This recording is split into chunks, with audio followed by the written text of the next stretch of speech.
What's going on, everyone? Welcome to After Dark, where we relive the movies that started it all. This is Steven from After Hours Video, and tonight on After Dark, I'm joined by two horror connoisseurs who know their stuff. We've got GC from Face the Movies and Jordan from The Movie Dad. What's going on, guys? What's Dude, up, man? what's up, brother? I'm so excited for this. Hell Yeah. yeah. Hell yeah.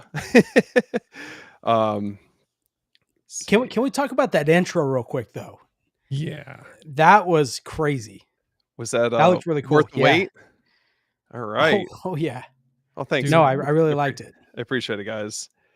All right. So let's see.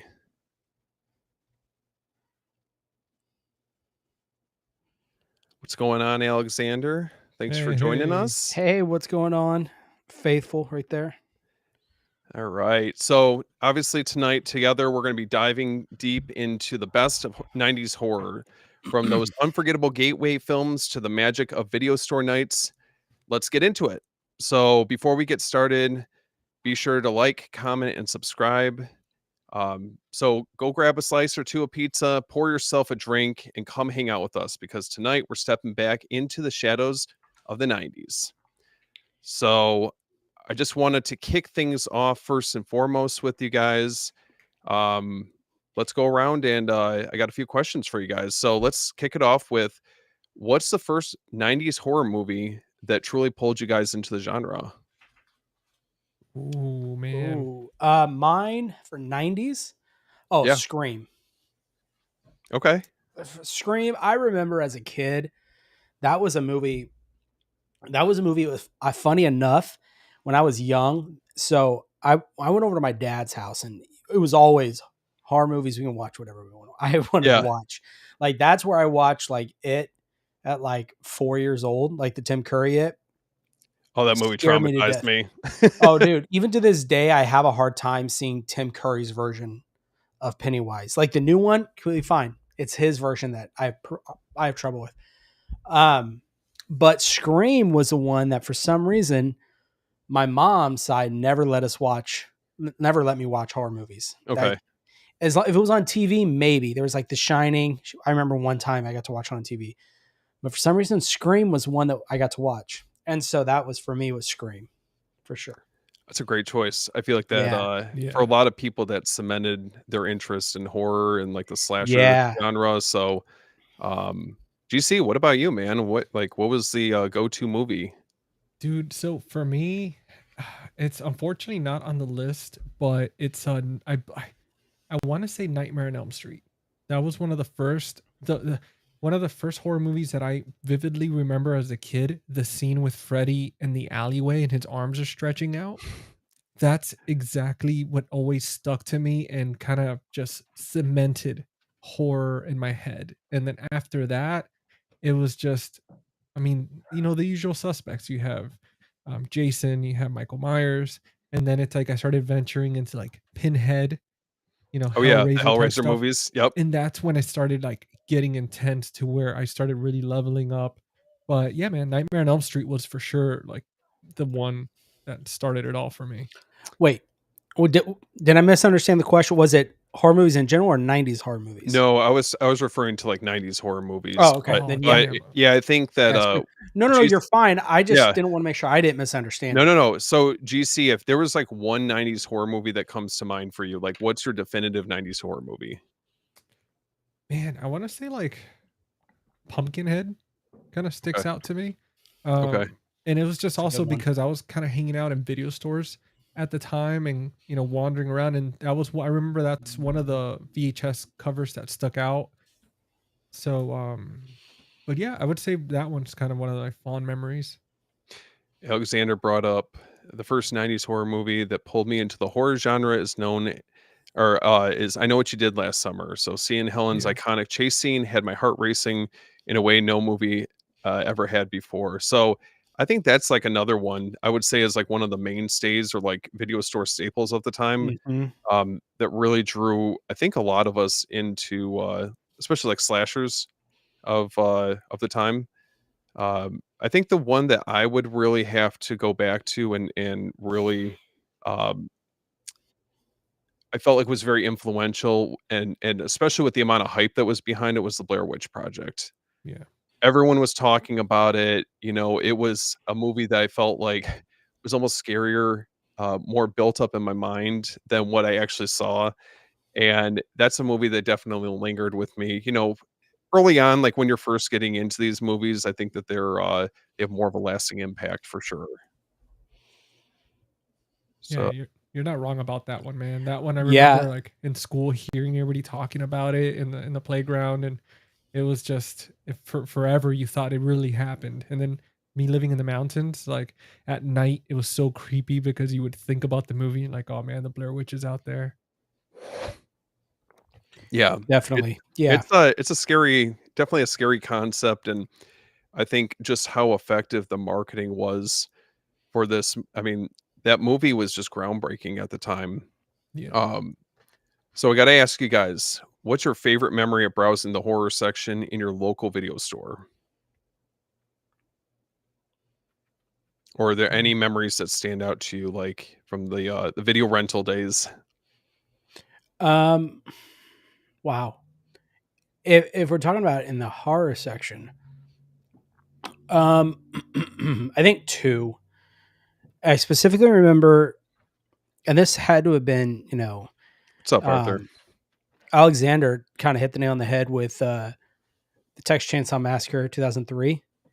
I just remember seeing that green cover of the mask, and I was too scared as a kid because 2003. So I'm a bit probably younger than you guys, so that would have been put me in third grade. Okay. I was scared to rent it. Like I remember seeing it, but I was scared to like I want to watch it, but I'm scared to watch. It wasn't 2 years later that I actually watched it, but I specifically remember that fear of kind of walking by it and looking at it, and it almost felt like a movie. I was afraid I shouldn't be going up to my parents and say, "Hey, Yeah. can we watch this?" That It's was mine. I swear I feel like the the cover art to certain movies back then, whether it was on like the VHS cover or like the movie posters that they had framed throughout the video store, like I felt like those were always like really like the hook that drew you in to, you know, whether or not I was going to check something out. Maybe I didn't even know anything about it, but it was enough for me to be like, man, I'm kind of curious. Like Yeah. yeah, I want to know more about this movie, right? GC, what about for you? So if we're talking about the 90s, I would say like for sure it was like a Blockbuster, or there was like this tiny little video store where I lived in California Hmm. that we'd go to, and I'd kind of just wander around and find myself in a lot of like near the horror section. But obviously I was still too young to kind of figure it out. But then it was when hitting the early 2000s, right? Where you're coming off right off the 90s, where my fondest memory was this tiny little hole in the wall video store right across the street from me. And it was very like dark, man. It was like kind of almost, I felt like a scary movie type situation. Their lighting was horrible, and it was all VHS, and the aisles were so narrow that it was like one person could be in that aisle at a time. Like shoulder to shoulder. It was, yeah. And then it was only one entryway, and it was like going out the same. So you were like, if you went all the way down, you were kind of stuck in that aisle. And I remember going through the horror section and knowing that, man, I'm too young. I'm not allowed to be in this Yeah. section, but they didn't care. They let me be in there. And I remember movies like Uncle Sam, some of the first Mm. staples sticking out to me because of the cover, how it was like that whole what's it, anamorphic or holographic? I think that's what it's Oh, called. Lenticular. yeah. Lenticular. Yeah, it had like the lenticular, and then you had one it had like an island on it and a skull, and it was the actor from the show Buffy. He was in this movie. And that was another one that stuck out to me, that I just remember seeing these lenticulars and I was like, dude, what is this? Like, this is Jack so damn Frost. cool. Jack Frost was Yep. another one. Um, and yeah, man, I mean, that's to me, I just remember getting excited every time I found one. And in my mind, I thought, this is going to be the best movie ever. Like, it Yeah. has this on it. Like, this has to be the best movie ever. That and the little two Street Fighter arcades that they had. Oh Those were man. those were some of Yeah. my fondest. I Did you was guys have Blockbuster or did you have Hollywood Video? I had Oh, both. yeah, I had, it was Blockbuster was closest to us. We also had Family Video that wasn't too far, and Okay. then we had some, like, mom and pop video stores that were local in the area as well. So, the nice thing was is if one video store didn't have what you were looking for, then it's like, okay, well, at least we have options nearby, Yeah. to go check out. But, man, I just remember, like, Friday nights, that was, like, always the move, like, order a pizza or load up on snacks at 7-Eleven. You'd go over there, you pick a couple tapes up, and it's either stuff maybe you'd seen before, like old favorites, or you were like discovering some like new gems. But there was just something so special about it that I feel like even all these years later, it's like you're still like in a way, I feel like nostalgically you're trying to like recapture that those feelings in a roundabout way. Um, but yeah, it's definitely, I would have to say it's definitely like some very, very fun memories from back then for sure. And I remember that's when they had like the do you guys remember they had like the N64 set up at the video stores? I don't know if any of yours had that, but there was like certain games that were really popular at the time that they would like you'd be able to play for I don't know, like 15 to 30 minutes or so. Blockbuster. My Blockbuster had like an N64. I remember Yes. that. Yep. Yeah, mine we always had Hollywood Video, and we had they had like a side section called Game Crazy. It's this Okay. little side rental rental and actual store is like attached to the side, and they also had the game section as well. But I remember they had the N64 set up to play. Even when they had Game Boy Color, they had that little setup you could play. PlayStation Yeah. little section, yeah, yeah, that was a lot of fun. What's going on, Steven? Thanks What's for up, coming dude? to hang out with us tonight. Steven. And let's see. The other Steven. There's a 90s film that's underrated. Oh, Cherry Falls. That's a good one. I haven't seen that in years, but I, that'd be a fun one to revisit. I remember I was a little older, but I went to my grandparents, and there was a small little video store they had, and it was pretty cool because my grandfather, he was known as like the grocery bag guy. They would call him that because he'd get a grocery bag and go in and buy like every VHS on the or rent every VHS Mm. on the shelf, go home and copy every single VHS. Oh And he man. had blank VHS, and he'd go back and he would do that, and they let him do that.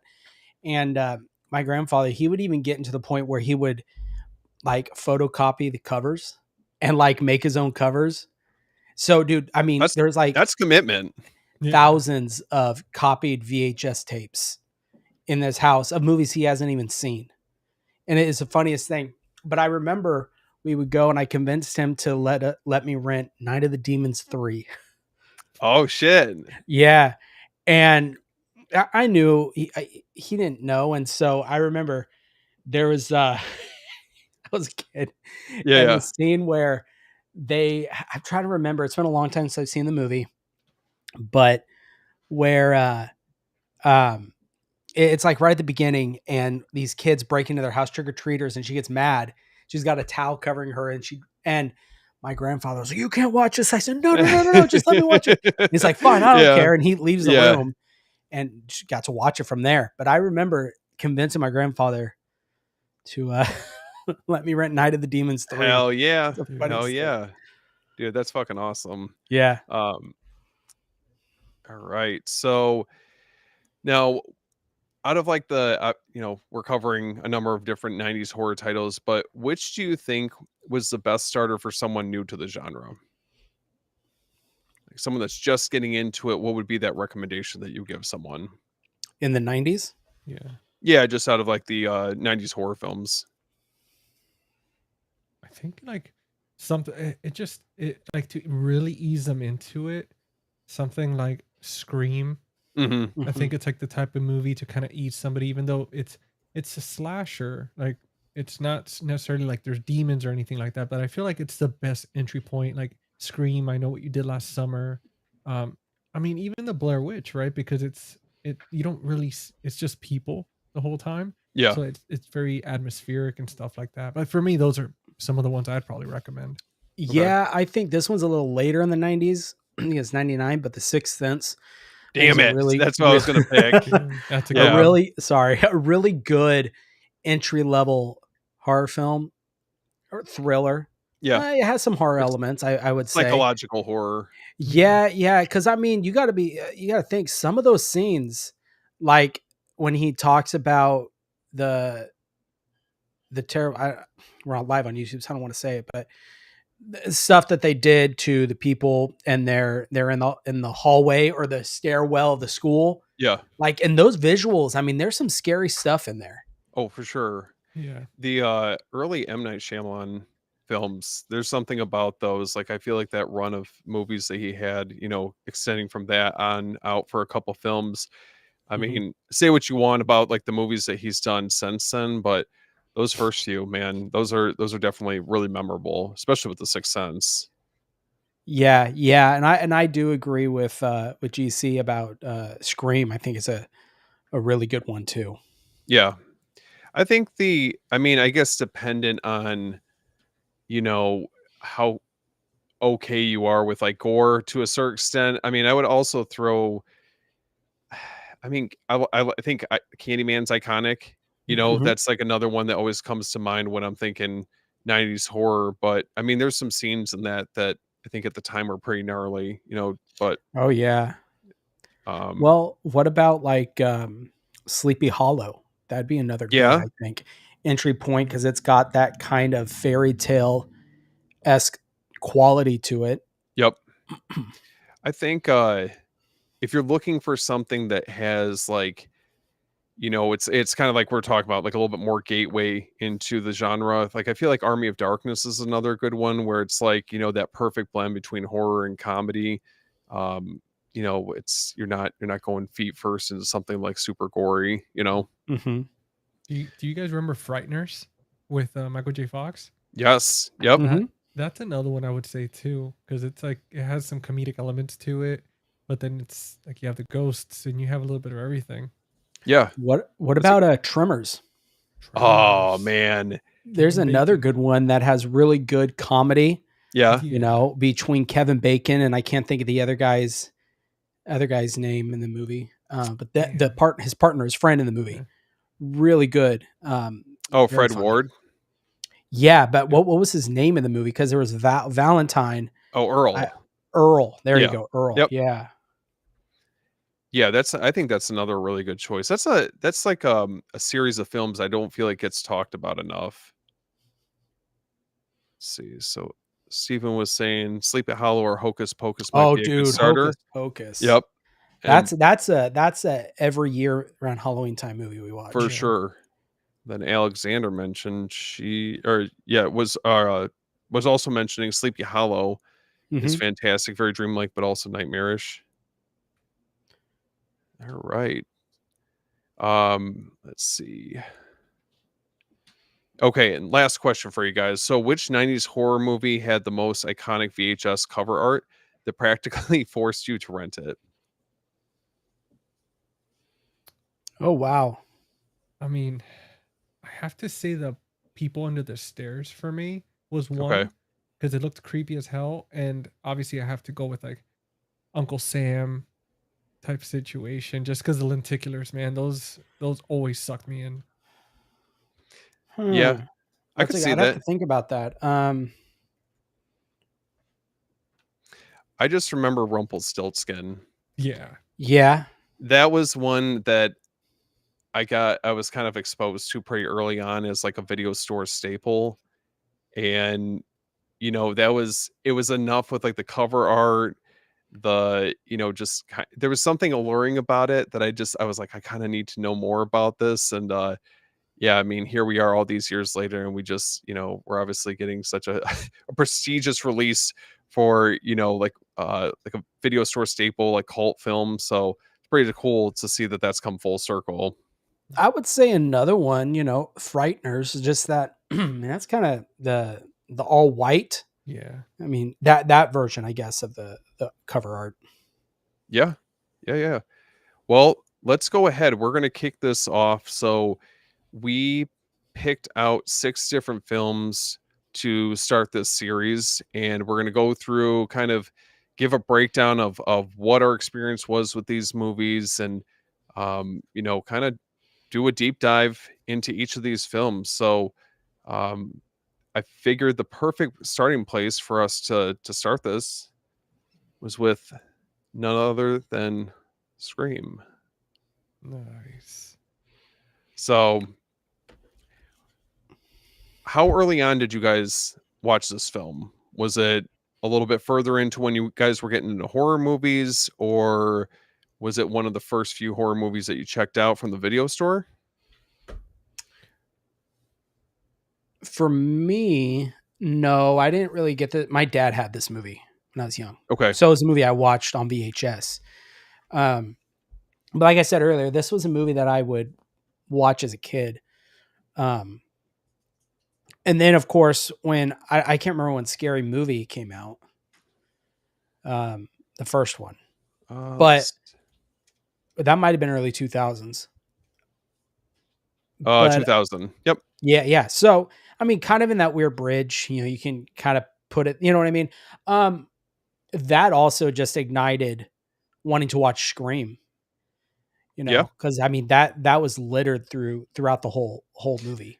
There was, I mean, I don't know if you remember, but I feel like Scream was such a pop culture phenomenon at the time. And just, especially with Scary Movie, I feel like it only exemplified just how impactful that movie was. And obviously they're, riffing off of Ghostface with it.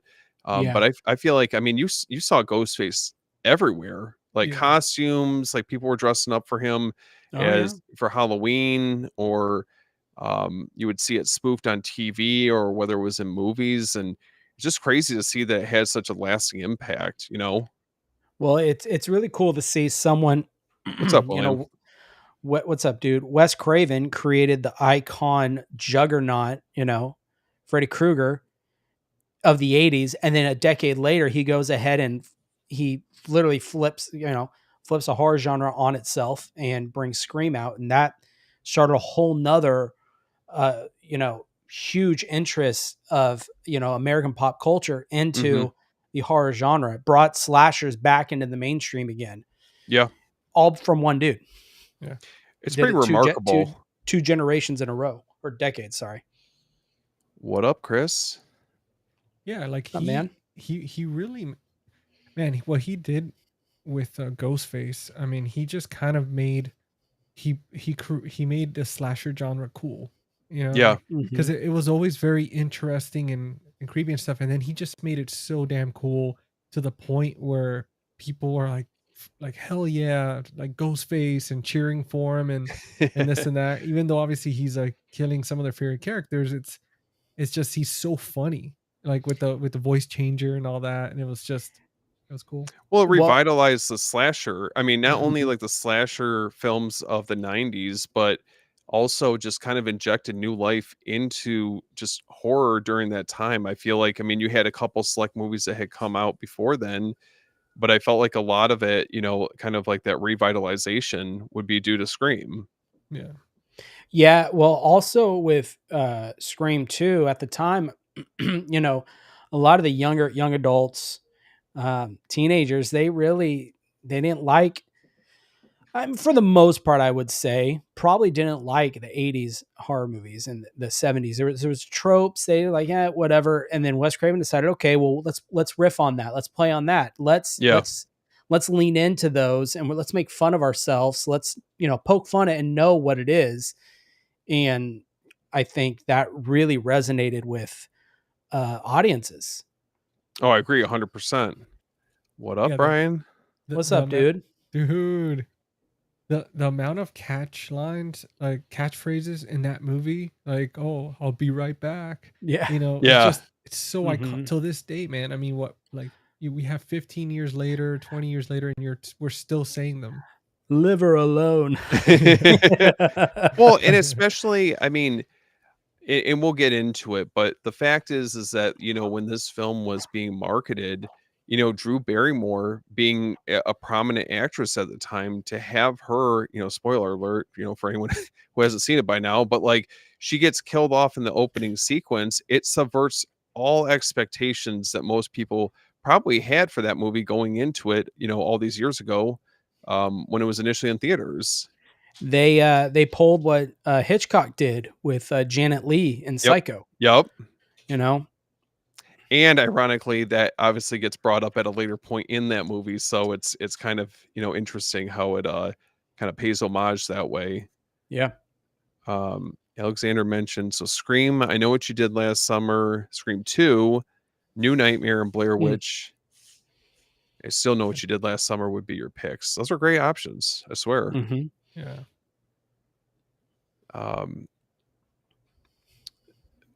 Let's see. Okay, so for you guys, was Scream your introduction to slasher movies, or had you seen others first? GC, you want to go or you want me to go? Oh, I thought we were going like in order, but Oh, okay. I can go. No. For me, it was Halloween. Okay. That was my father's favorite horror movie, and it just, as a kid, that was a movie I was introduced to. It's it's Halloween. Even random times during the year, it would be put on in his house. So it was a movie that you had to watch. So that was the first one I watched, and that's what Okay. started getting me into it. But I think when we're talking about 90s, and as I got a little older, yeah, it was Scream for me. I would have to agree with you on, especially with Halloween. Halloween was what kicked off, really that interest into getting into slasher movies and renting them at the video store. And, it's like I wanted to get my hands on as many other, similar movies as I could. And back then, it's like, I hadn't had the exposure, to all these movies the way that I'm sure as all of us we have now. So, it's really hard to recapture. Just, I don't know, man. It was just so exciting at the time getting into these movies and really discovering my love for film, especially for horror movies like that. and for me, I gotta say, it's hard because I like if we're talking 90s. I mean, I was born 87, so for me, it's like 1997, 1998. It's like when my brain starts really like processing this type of stuff. Hmm. But I agree with you guys on Halloween because I remember especially like it playing a lot on TV, and I don't remember if it was um like like Cinemax or HBO or Stars. I just remember them playing a lot of those movies. I remember I Know What You Did Last Summer. I think it was on Stars. Like they played it a lot. Oh yeah. I Yep. remember Scream as well, and those were some of the ones I consciously remember, like actually sitting there and watching. And Halloween for me was I was very young and I would see it a lot, like those iconic scenes, but I'd never seen the full movie or fully grasped like what it was. It was something that it was always kind of like the Mummy, like it was always playing on TV. And I was Yeah. like, but yeah, man, those are some of the ones that were just iconic. And then by choice, I remember like Psycho, for example, being one that I saw when when I was able to finally like go into the video store and get these movies even as a kid, because the guy that worked there was my friend's cousin, so he didn't care about our age, but which was awesome, dude. But it's like I'm 14, 13 years old and I'm in there like, oh, I'm just gonna pick this. Like Child's Play, like Brian just said, yeah, that's another one that That's a like great full choice. dude, Mhm. that one. Like, and man, I remember I was like, dude, Chucky's freaking awesome. He's hilarious. Yeah. Well, and Alexander makes a good point. So, Kevin Williamson, I mean, the Yeah. lasting impact that I feel like post Scream, you just had so many movies that were trying to replicate that same aesthetic. And, it's pretty remarkable. I mean, he definitely left his mark in the mid to late 90s. Oh, well, I mean, he wrote two of the most iconic 90s horror movies, Scream and I Know What You Did Last Summer. So, Yep. The Faculty Mhm. is another The one. Faculty. Oh, yeah. Yeah. Yep. And like we talked about in that I know we did last summer stream, he actually wrote that before Scream, but the studios wouldn't pick it up because they didn't think it would be worth it. And then Scream comes out, and then they're like, Yeah, we need I Know What You Did Last Summer. Yeah. Mhm. Well, I mean, do you guys remember seeing the Scream VHS cover for the first time? Like when you guys were at the video store, do you remember like, like did you see the cover art or the tagline? Did that hook you in before you even knew anything about it?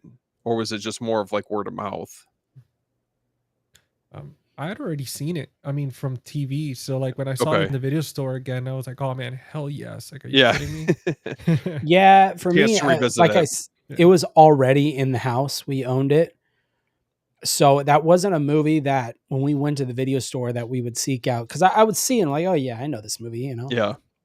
So, So, okay, which kill in Scream was the most shocking the first time you saw it? Oh, hmm. the garage kill where she gets stuck in the garage and like it just kind of like goes up and she gets stuck. I think to me that one stuck out because it was just funny as hell. Thinking like, how can she get through that tiny little Yeah. doggy door? Well, and then you watch Scary Movie. Yeah. Yeah. For me, it was definitely Drew Barrymore's. The shot of her hanging in the tree was very scary for Oh me as a yeah. kid. Yeah. And it's very Um, like, I mean, that sequence, like when they zoom in really like quickly, it's very chaotic feeling. Like, it's just everything escalated so quickly in this short sequence. And I just remember first time watching it, I'm like, what the fuck is going on? Like, Uh-huh. I didn't know anything about that she got killed off that quickly. This is my first introduction to the cast, which obviously they went on to have huge careers post Scream. And yeah, it honestly, it's incredible, man. I don't know. It's definitely it's tough, man. There's so many notable kills I would have to say in this, but yeah, that opening sequence I think definitely, raised the bar for everything that followed in the movie. Uh And then we're talking about slashers, one that we completely all forgot, yeah. Urban Legend. Oh That's yeah. oh yes, dude, and why am I blanking on his name? Freddy Krueger. He's in it. Oh, oh, that's right. He's the R- professor. Yep. yeah. Robert, damn it. Now I'm Robert blanking. England. Yep. Robert England's in it. Brad Come on, Dourif is in GC, it. you know this. Dude, it's been a long week. Yeah. I'm Yeah. like Now, fighting for my life. Yeah, and did Brad Dourif's in it too. that's true. Yeah. Now, did you guys okay, so prior to seeing like once you guys had seen Scream, did you guys already know about like the twist, or did like any of your friends spoil that for you at all before you saw it? I don't think my friends at that time were what. That's the funny thing, dude. Like I grew up so quick that by the time my friends got to these type of movies, they were already like mid high school, graduating high school, and me, it was already in like I want to say like 8th grade. I was out there kind of just renting these movies by myself, and so it was really nobody to talk to, and then it was me introducing them to friends type Mhm. situation, and them just kind of sitting there and like staring at me like, what the hell's wrong with you? Ooh, Yeah. that was Oh, rough. that's true. Yeah. Yep, that's pretty gnarly. I mean, it flashes very quickly from like what happens post him getting attacked, but still nonetheless, it's pretty bad. Um Now, after seeing this, did this change the way that you guys watch horror movies going forward? Like, did you guys feel like that this like kind of set the expectation for future horror movies that you guys were going to check out?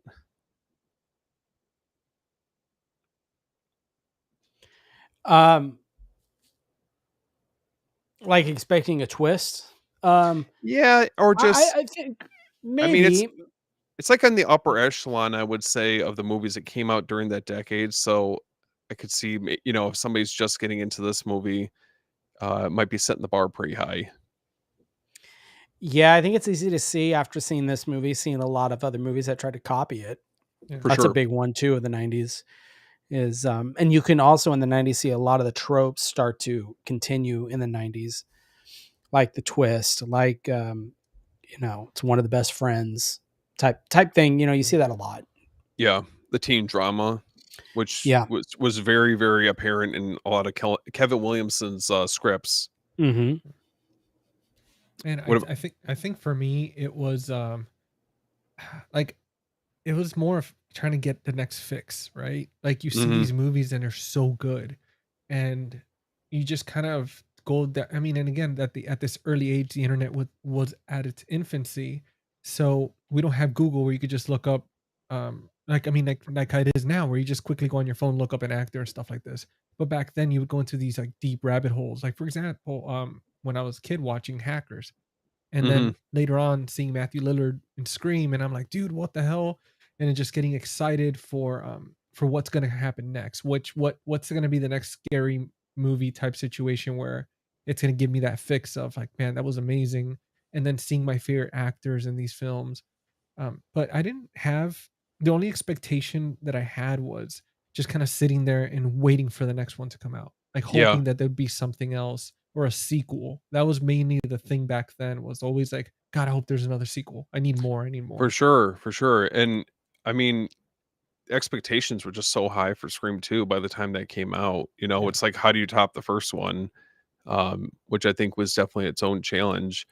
And the last thing I kind of wanted to touch on with you guys is, how did Scream change the landscape of horror in the late 90s? Oh, I mean, Well, it did. I mean, Yeah. yeah. like I said, you kind of look at every generation or every decade had seemed to have a lull, a dip, and a Mhm. rise in slashers. 70s were kind of just, it wasn't until the 80s that they really seemed like to go on a roller coaster. With the 80s, you had to start Freddy Krueger, Jason, Yep. very big, and that just soared. And then people kind of got tired of it, and then these production companies moved on, and it started going to video store film, straight to video store movies of these slasher films. And then Robert Englund comes in again and revitalizes that want for slasher films with Scream, brings it up again. And I think, yeah, I mean, obviously it's had a lasting impact because kind of the requels and what they're doing now. I mean, we're on 7 now, so clearly So it has crazy. a lasting impact, Yeah. right? I mean, the success of Scream, right? I believe H2O came out after Scream, did it not, or did it come out right Yes, before it? hold on. It's actually a good question. I'm pretty sure it was after. Yes, it was after. Yeah. Yeah. So the success of Scream, I don't know if we would have gotten Halloween H2O without Scream. Yeah. Yeah, I think that's a fair point. What about you, Spec- GC? I agree, man. I mean, I think Scream kind of came in and just demolished like the landscape and just rebuilt something new, something fresh, something fun, something sexy. Because I mean, back then it's like you had these slashers, right? You have like the movie Psycho, stuff like that, where it's very dramatic, it's very serious, and then you have Scream poking fun of itself, which was Mhm. creating this whole new genre of like comedic type slasher, Mhm. where it knows what it is. It brings in, like, it's not afraid to not pull punches, bringing in some of the biggest actors, and then just like in the beginning, dude, to be able to just slaughter Drew Barrymore in the first few minutes. I mean, it was literally making a statement. It said, "We're here to stay. This franchise is gonna grow, and we're just gonna kill one of your favorite actors right then and there." And Well, then just to bring everybody in like that cast. I mean, it's incredible. Well, I mean, that was a great marketing tactic too on Yeah. the yeah. on them bringing in this very well-known actress. It's almost like it's luring them in with candy at first. Like, hey, Yeah. check this out. Oh, we've got you in the seats. Now let's go ahead. We'll kill her off. Mhm. Now we're going to show you the movie. It's a Oh, ballsy yeah. move, though. Oh, of I mean, course. Yeah. and Alexander makes a good point. It's like, you go back to like when these films were released, and it's like all you had was the title, the cover art, and a choice to make when it came to these movies. And there's so much to be said about how, obviously social media can be very helpful. Internet's very helpful in a lot of ways, but also a lot of it just gets spoiled so easily. Like you have to be careful, Yeah. with when you're going online. It's like, you know, Weapons just came out this weekend, and it's like I'm dodging left and right. I don't want any spoilers. But back then, it wasn't really something you had to really worry about like Mhm. that, you know? Well, even trailers back then, they would have footage dedicated to just trailers, or they would come up with their own thing that wouldn't show anything from the movie, Hmm. but it would still be a trailer and it Yeah. would still promote the film without showing you one frame from the movie. And you had the iconic voice too. I feel like back then the trailers had the same type of theme where it's like, in a world, Yeah, type- the same voice, the Dude. same voiceover. Mhm. yeah, man. Mhm, same it- guy. and I feel like back then you know what's funny? If you look back in the 90s and compare to now, back then we couldn't wait any longer for for a sequel. We were always praying for sequels. And Yeah. now every time it's announced a sequel or a prequel, we're like, oh God, not again.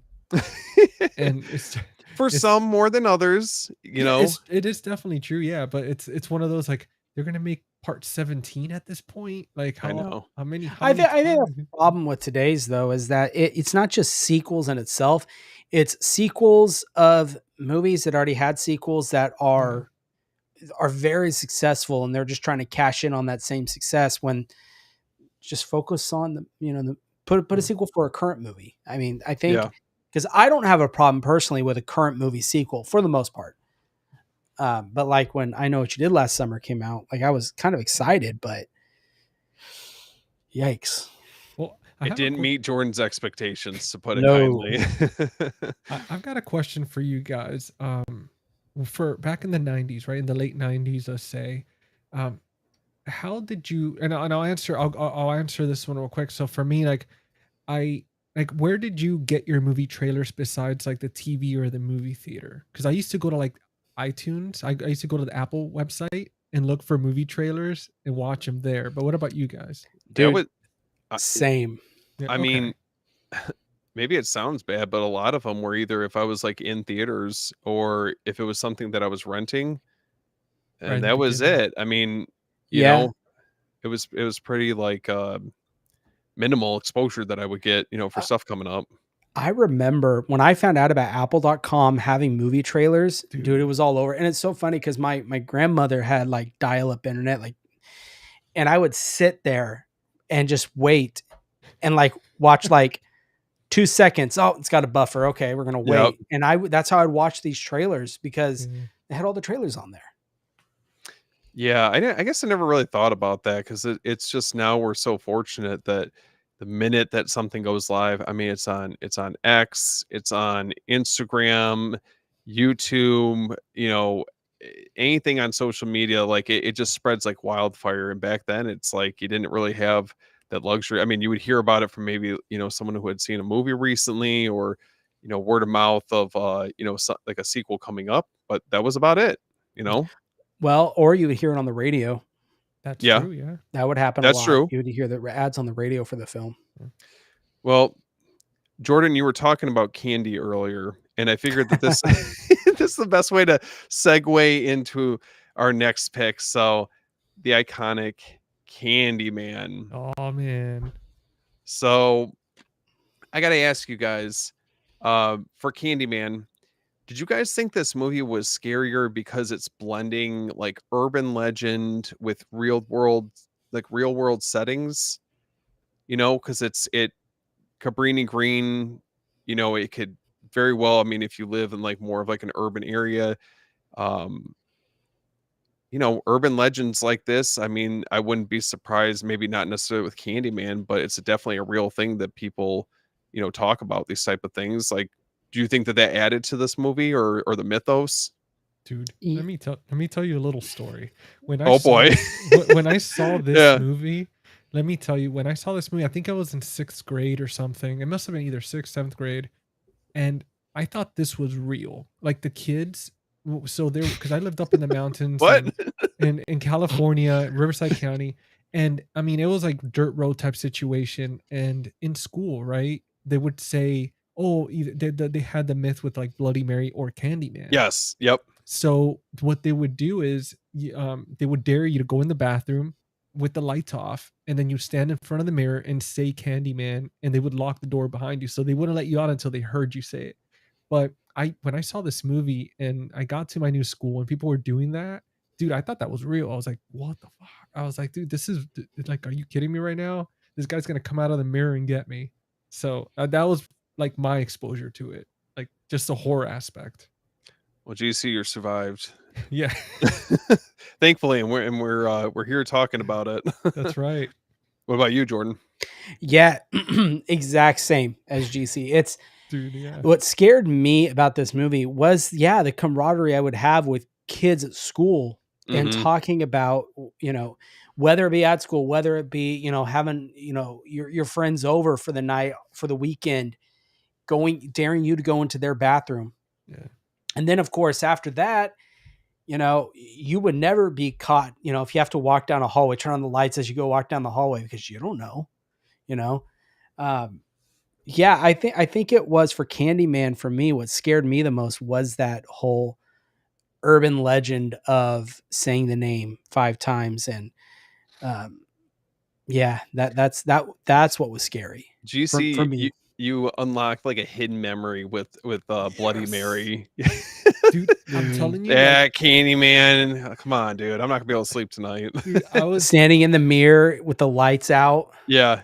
Oh, no, Let thank me you. dude, let me add a quick thing to that part, to the Bloody Mary thing. I remember as a kid, like going to the new school, hearing all that stuff, and just being like slightly traumatized. Yeah. And I remember one specific night, I'm in bed, and I look out the window. I woke up in the middle of the night. I look out the window and I see this lady just walking down in this dirt road. Nope. Like, dude, and I guess it looked like one of those No.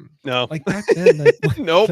like night robes or whatever, and she was just slowly walking in the dark. And I remember thinking, holy crap, that's Bloody Mary. She's gonna get me. I should have never done that and said her name in the bathroom. But yeah, man, like it's Well, awesome. I've got something that's definitely going to help all of us sleep better tonight. We got a super Yes. chat that came in from Poppin' What? Fresh. What's He's- up, dude?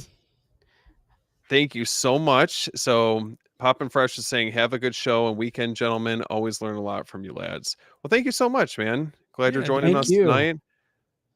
We're dicing it up with all things 90s horror tonight. Enjoy your weekend. Go watch Weapons. Yeah, man. Yeah, that's on my to-do list. That's high on my to-do list. Tomorrow. So which scene out of this movie did you guys feel like hit you the hardest the first time you saw it? I think when they killed him, and spoiler alert, but yeah, like when they kill him, when they Damn, catch him GC. You Sorry, just give it. guys. Just tell us the whole story while you're at it. Come Yeah, on. right? Ruin it. But yeah, I think when they killed him, like I felt real bad. I think that's what stuck out to me the most when I find out like what happened to him. Mhm. And it was just so messed up. And I was like, man, that kind of sucks, with the whole bees and stuff. And that's really it's a scene that stuck to me the most. Even as a kid, I was like, man, that sucks. Yeah. What about you, Jordan? There's 3 that I can think of. Oh, Okay. Oh, you said 1? I'm Yeah. sorry. No. Go ahead. overachiever. Yeah. I'll rattle them off quick. Yeah. No, it's okay. One of them was, of course, Tony Todd with the actual live bees in his mouth. Yes. That scene, man, and especially as a kid, you see that because you're scared of bees anyways, and to see someone have actual bees in their mouth is wild. And the story about his contract, his agreement that if I'm going to do this, every time I get stung, you know what I mean? I think that's really cool. Got paid out. Yeah, I mean, why wouldn't you? The other one was, of course, when I think was it the therapist or the doctor's office. Yeah. And then this is going to be a spoiler. Sorry, guys. But the Helen, when they say Helen's name 5 times, I remember that vividly when she pops up. It's definitely like even as a standalone movie. I mean, I love like the urban legend aspect of it. It's so damn creepy. Yeah. The score is excellent. Oh, dude, Philip Glass, man. Yes. It adds like a whole another layer of tension and just it's very unsettling. I feel like the one that always comes to mind for me is the parking garage scene where he like initially shows up and it's just like how do you top that for an entrance? Yeah. Like and Mhm. just the booming voice. It's so much bass in his voice, and it's just it's so damn creepy, and especially because like leading up to that, you have the incident that happens where Helen, she gets assaulted, and it gives you the impression that well, we initially think that might be Candyman, but it's obviously not. And then the real Candyman actually shows up, and I just remember I was like, "Oh shit!" I'm like, "She's fucked," you know. Um, but it's just such an iconic movie, and it just plays with those gothic horror aesthetic. And I obviously rest in peace Tony Todd, but I had a chance to meet him. This was maybe like be like 4 or 5 years ago, and he was just so nice, so nice. And I just feel like it's one of those things where it's like, I just feel very fortunate I had a chance to meet him. And it's just unfortunate with what happened. So I think it's Mhm. it's it's tough. Like sometimes watching this movie, on rewatch, it's just unfortunately it's not with us. So It Yeah. it definitely gives it definitely takes it up a notch when you meet the person behind it, like behind the icon. And then also it's like when you learn what goes into making these movies, I feel like it always makes it to me for me like 10 times better. But Tony Todd, and like you were saying earlier, man, his presence, like that guy, he had the voice. He could just stand there and not even say anything, and he just had that energy where it's like mhm. this dude means business. There's a reverence that Tony Todd has to him, Yeah. for sure. Yeah, it's I think that this would be, in my mind, the role that definitely defined him. But he was a very, I mean, obviously we had, Final Destination Bloodlines that came out not too long ago, and his presence in that movie, as well as Night of the Living Dead, it's just there's more to him obviously outside of Candyman, but it's like how do you top that role, Mhm. Um now, did you guys feel like the film's mix of like supernatural horror and social commentary made it stand out from other 90s slashers of the time? Yeah, I think so. As a kid, I didn't really catch on that. No. As a kid, I just saw this urban legend that, scared me to death, that, you did it dare with your friends. But of course, as you got older, you see things through a different lens. Um and yeah, it's very interesting, and it's very well done. The kind of what it has to say. Yeah. Um Like yeah. Like it doesn't blend it. Like it didn't feel like they were trying to shove something like down your throat, some type of agenda. It was For so sure. Yeah. blended It was that very organic the way it they was, yeah, said the story, for sure. so natural. And man, I mean, and like Jordan said, like back then, I wasn't really paying attention to that type of stuff, but the urban, like that and legend aspect of it, Mhm. it's what like those type of movies back then that really stuck in my head the most. Because man, as a kid, anything that was like the Blair Witch, right? Anything that at all seemed slightly believable and slightly real to me, that was enough to just throw my imagination into like a freaking like into a tornado. Yeah. Pop and Fresh mentioned he got the Blu-ray for As Above, So Below in the mail today from last week's suggestion. Can't wait to compare it with The Descent. The Descent's bonus features are amazing. That's Oh, Oh, awesome. you just made GC so happy with that, Dude, I dude, guarantee you. he's popping, the biggest advocate for As Above, dude, So Below.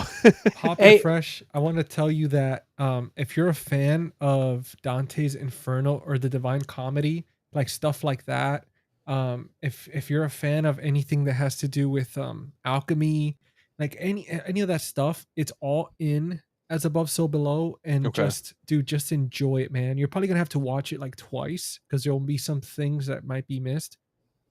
I cannot preach man, about I that want to movie watch enough. it again. I might watch it Dude, tonight. it's so good, especially when you watch it a second or third time and you Yeah. really like catch certain things. Because there's, if you have like a good sound system, you'll hear certain things in there that they don't always stick out. They're so subtle, but it's so good. Pop and Fresh, did you have a chance to watch The Descent yet? Hopefully you did. And I'm then excited, man. Oh, he got me. I'm all like twitching now. He's all amped up. GC got his second win for tonight. Alexander was saying, I think horror is a genre to showcase political commentary in a way that's digestible but relevant. Yeah. I would agree. Oh, for sure. And I think horror is is one of the best ways to push whatever you're trying to say. Mm-hmm. And I know this is clearly not 90s, but Cannibal Holocaust, I think, is a prime example of that. Of what it had to say about news and about how we, Steven could probably speak on it better than I can. Who are the monsters? Yeah. Who are the monsters? And it's about information and the, in a roundabout way, it's like creating, kind of fabricating stories just for the sake of creating news, and in a lot of ways news to sell a story. Yep. Yeah, exactly. And so and you can attest to this, like the very end of it. I mean, that closing statement that after they're reviewing the film, it's like, it's like they're questioning like who, like who's worse, Yeah. That's horror is definitely the best way to get to social commentary across, man, because when you're watching other genres, you're trying to kind of really turn off your brain, especially with comedy or like superhero stuff like that. But when you watch horror, it's because you want your mind blown, and you kind of just, a lot of times, like psychological thrillers, you want to be obviously mentally stimulated. So to sneak this stuff in while your brain's already like on high alert because you're mentally trying to survive the movie from the jump scares and all that stuff. Yeah. Your senses are heightened, and then you're like taking all that in. So it's definitely the best way to get social commentary across. So I got to ask you guys, so how important was Tony Todd's performance to making Candyman an iconic horror figure? Could you guys, like, I guess in a roundabout way, could you picture anyone else playing the role? No. I don't think I could. No. I don't think was like, to me, I liked it, but it just wasn't Tony Todd. No, and I think that they took an interesting take, in a lot of ways. Like, what would you guys consider that? It's almost like it's like a spiritual sequel in a way.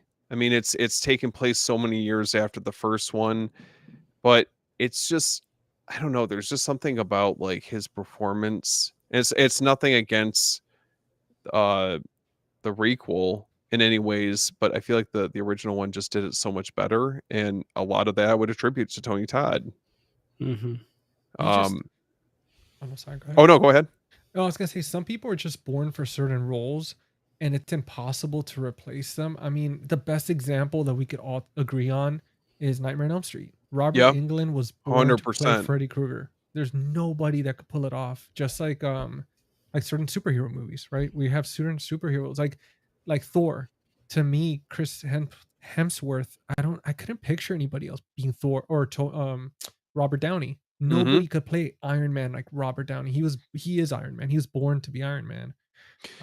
Well, and I think you make a good point, because that's going to be such a tough follow-up with whatever they decide to do for Nightmare on Elm Street. Yeah. Because I think a lot of that is attributed to Robert's personality, his body language, how he gets inside the character, where, I just think it's a little bit different when you have, someone hiding behind a mask, the way that we've gotten different iterations of Jason or Michael Myers.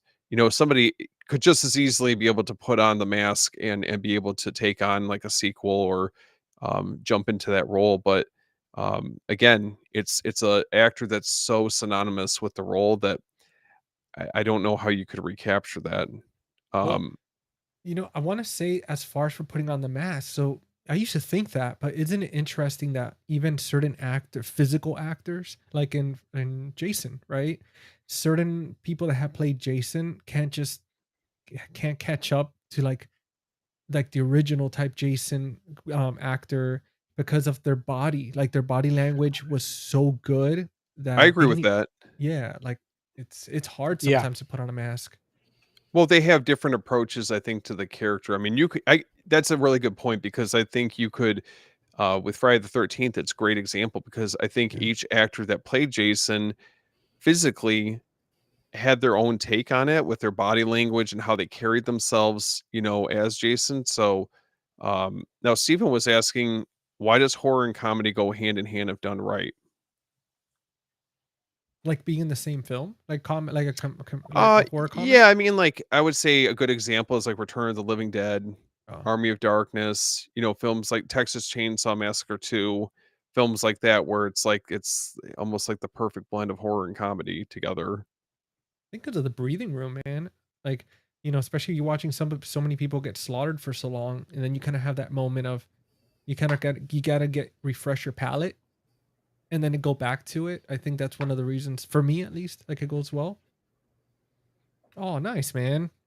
Good deal. Hell yeah, we're making an impact. Then Alexander was saying horror is the genre where the doors are never locked. You can keep pushing the boundaries and sensibilities of people to where other genres feel limited in narrative. Yeah, And Yeah. I would agree with that. I mean, depending on how a director approaches it, I think it's better to not hit viewers over the head with a message that you're trying to get across. If you do it right and you can do it subtly, goes a long way. I think a lot of older movies did that a little bit more effectively. Now, do you guys remember seeing the Candyman VHS cover in the store? Did it creep you out when you guys saw it? I remember seeing it, the eye with the Yep. bee. yeah. Yeah, that was pretty creepy. Yeah, Yeah, I remember seeing it a lot. we don't get movie art like that anymore. No, Yeah. no. The VHS Most cover of art's it's the just best. headshots now, headshots and photoshopped all together. Yeah.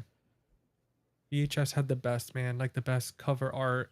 I didn't remember being creeped out, but I remember like it sucked me in. I was like, Yeah. Candyman. Yeah. Same thing with Leprechaun when he's like through the little, it's like a black box with the little looking through a doorway Oh, type. it was so creepy. I remember seeing that at the video store and I was like, man, no, thank you. I didn't see that for like, I don't know why. It took me a long time to see Leprechaun for some weird reason. So, Yeah. Yeah.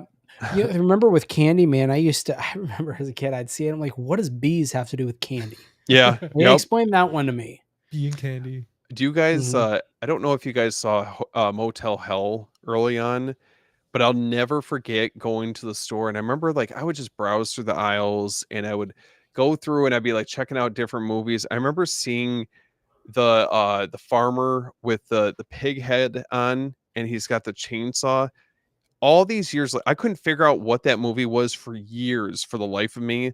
And it's like a complete full circle moment now that I have it on 4K. It's from Scream Factory. And, it's just, there's certain movies I just remember from back then that definitely the VHS cover left an impact on me. And then last one for this is how does Candyman fit into the broader legacy of 90s horror for you guys? Oh man. I mean, it's up there, definitely. Maybe not as much as it would have been when I was younger. But as I've gotten older and, appreciating horror more, as a kid and like even junior high, it was Mhm. Candyman for me. That was just it was a movie that you watch, it was scary. But for now, you look back, it's definitely up there because it's definitely has its place with performances, with the score, with with what it's trying to, the story it's telling. Absolutely. I think all of it makes it almost a perfect film. What about you, GC?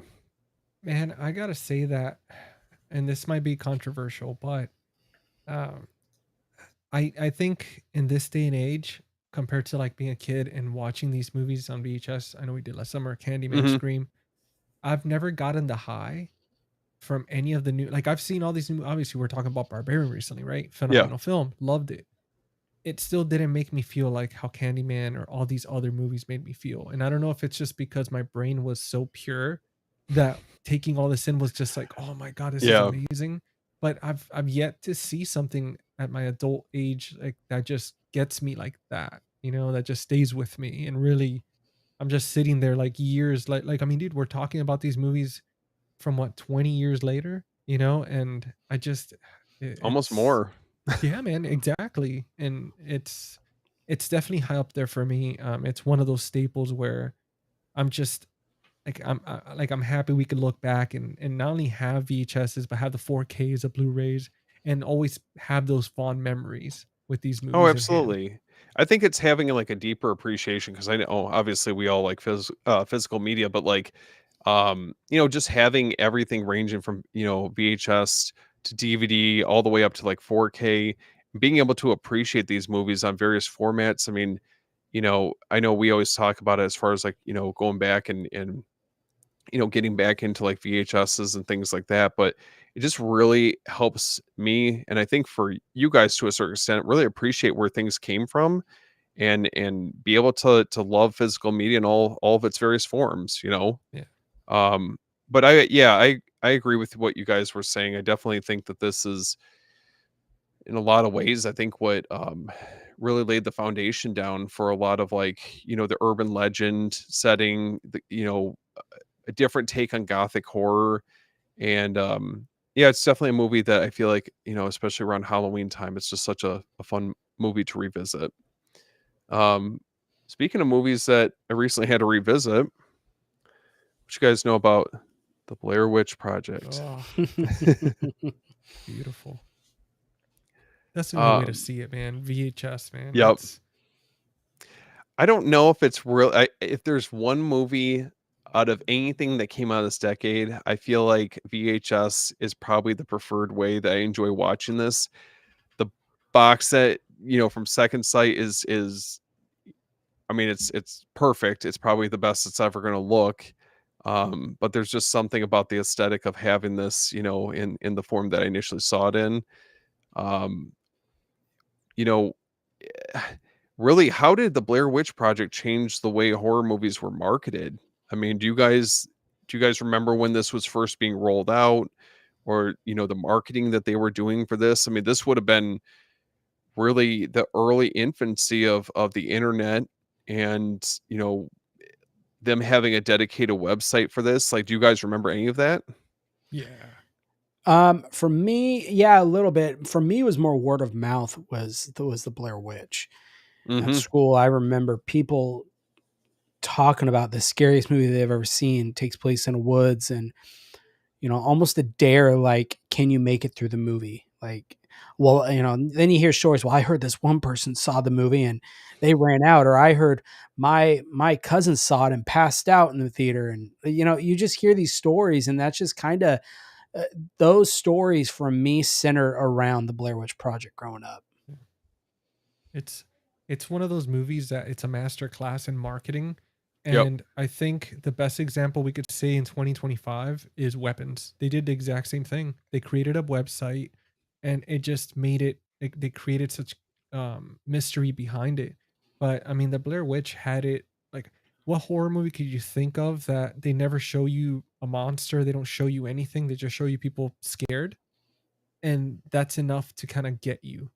And I mean, to Hmm. me, when I think of VHS, the Blair Witch, like when anybody says, "Oh, VHS," Blair Witch is always one of the first, like the first movie that pops in my head. But, Yeah. Yeah. It's definitely. I don't know. I think it was like lightning in a bottle for when this movie was first released, because I think that where like the time that it was released, it just was able to really capture that aesthetic of it being possibly like, hey, this is actually found footage. This is real, right? So, um, now, how does the Blair Witch compare to other 90s horror landmarks like Scream or Sixth Sense, for example, in lasting influence for you guys? oh, it's its own category, man. It's its own weight class, like in boxing. I mean, you Hmm. can't compare Scream to Blair Witch because I think that what Scream had to do to get the notoriety is you have to have like those big actors die, right? They had to Hmm. market it with Drew Barrymore. With the Blair Witch, it was just mystery. It was like, oh, this is real. This really happened. And that's it. That's all it took just to say those words. This is real. And then after that, everything just kind of, went from there. But I think it holds its own as its own category. Yeah, I think with the Blair Witch, I agree. It does. you can't really compare them, and I mean that by with the Blair Witch, it had its own, like, the other movies were fun. Now I know Candyman, we talked about social commentary, but at the end of the day, it was fun, right? As a kid watching it, having the whole urban legend. Scream, it's fun. You just watch it. The Blair Witch had something darker about it, something sinister, and Yes. it's very folk horror driven. The whole story about it, and it's one of those that almost feels evil in a way, I guess is the best way to put it. Like It's you're not so, supposed to see it, right? yeah, it's like it reminds me of Evil Dead. You're opening up the Necronomicon. You shouldn't be there. You shouldn't be looking at this. This isn't Nope. meant for you to watch. GC, There's a look away. reason. There's a reason that this was missing, Yeah. right? And it's got a raw, visceral type of feeling to the movie, and man, it hits you on another level than, let's say, a Candyman, a Scream, or even some of these other movies we're going to be talking about tonight. It's definitely, like I think Jesus said perfectly. It hits its own. It's How do I say this? It belongs in its own weight class for Yeah. sure. Um, it's like another echelon of filmmaking, of content, what it's about. Like I said, it just seems pure evil. There's something evil about it. I mean, the name in I would agree general, with the that. Blair Witch Project. So Yeah. Well, and it's interesting though, because I feel like as the movie goes on, it's like what you were talking about, that sinister feeling and that dread, it hmm just keeps getting worse and worse and worse. And then by the end, like once you have Heather's monologue, I mean, it's just everything's spiraling out of control by that point. And it's so hard because I feel like the directors were never able to recapture that again. Like, how do you follow up such an iconic movie that has, I mean, it was in our cultural zeitgeist post when this film was released. And I mean, I think of this, like when you're thinking found footage, we were talking about Cannibal Holocaust. I think in a lot of ways that was what set the standard for anything coming after it. But then you get movies in the 90s like Ghost Watch or the Blair Witch Project, and it's like it elevates it to um, just like another level, I think, with what you hmm can do with it. And I felt like everyone was after this movie came out, everyone was trying to like ride that wave of success that they had. And yeah. Well, let's not talk about the last broadcast. I mean, that technically Yes, came that out a too. year beforehand, and I mean, I think the Blair Witch Project would still be just as good had it had. Well, it's hard to say because this came out after it, but no, it's hard to say if how the last broadcast would do if the Blair Witch Project wasn't a thing. You know what I mean? Um, Absolutely. yeah. but yeah, man, what a time.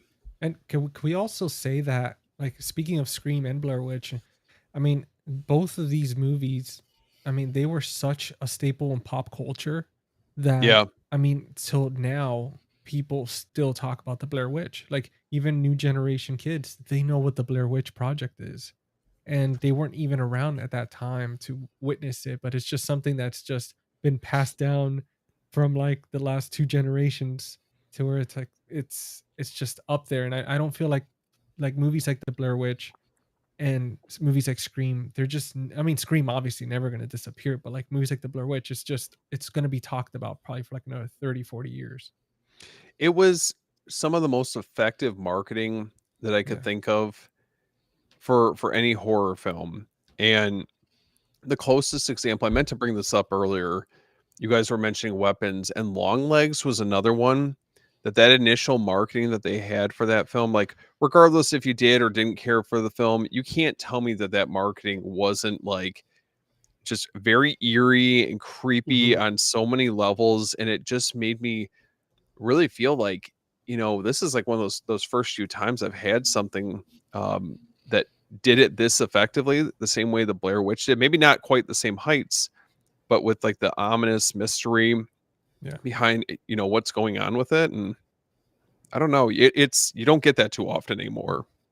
I wonder if they, with this type of marketing, if they do teach it in some type of school, because either like in film school or some type of marketing, because man, I'd be curious to know what the budget was for marketing this movie. I would be curious to like what was going on in their heads when they came up with this idea, because it's so brilliant. It's so brilliant and it still works.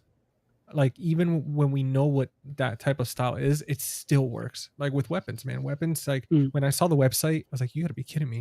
Like this is I got flashbacks of, because they even made the website like in the 90s, like those little like funky looking with the fonts and everything and minimal pictures. And I was like, man, like they're really they must have, I can't wait to see the special features for weapons and see if they were inspired by the Blair Witch in any way.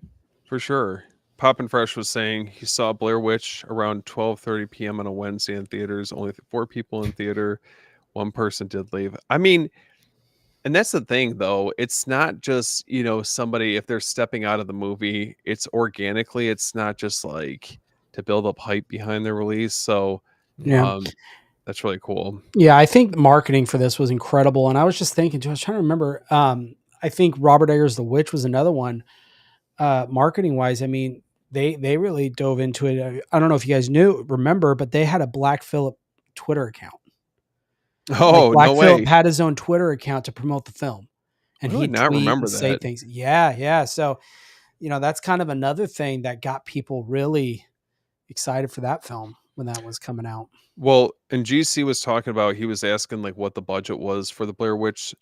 So they spent, it looks like approximately 60 to 75K, and it ended up grossing approximately 248 million worldwide, which is Was that a insane. It's like, marketing? huh?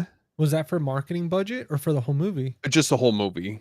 Damn, I wonder what they used for marketing though. Like, I wonder if it was like, because if they took 70 to make, man, I wonder if they had like 10 grand for marketing or something like that. Or, Well, I know the people. It was really, I think, just the directors and the people who wrote it did their marketing themselves for online for the website.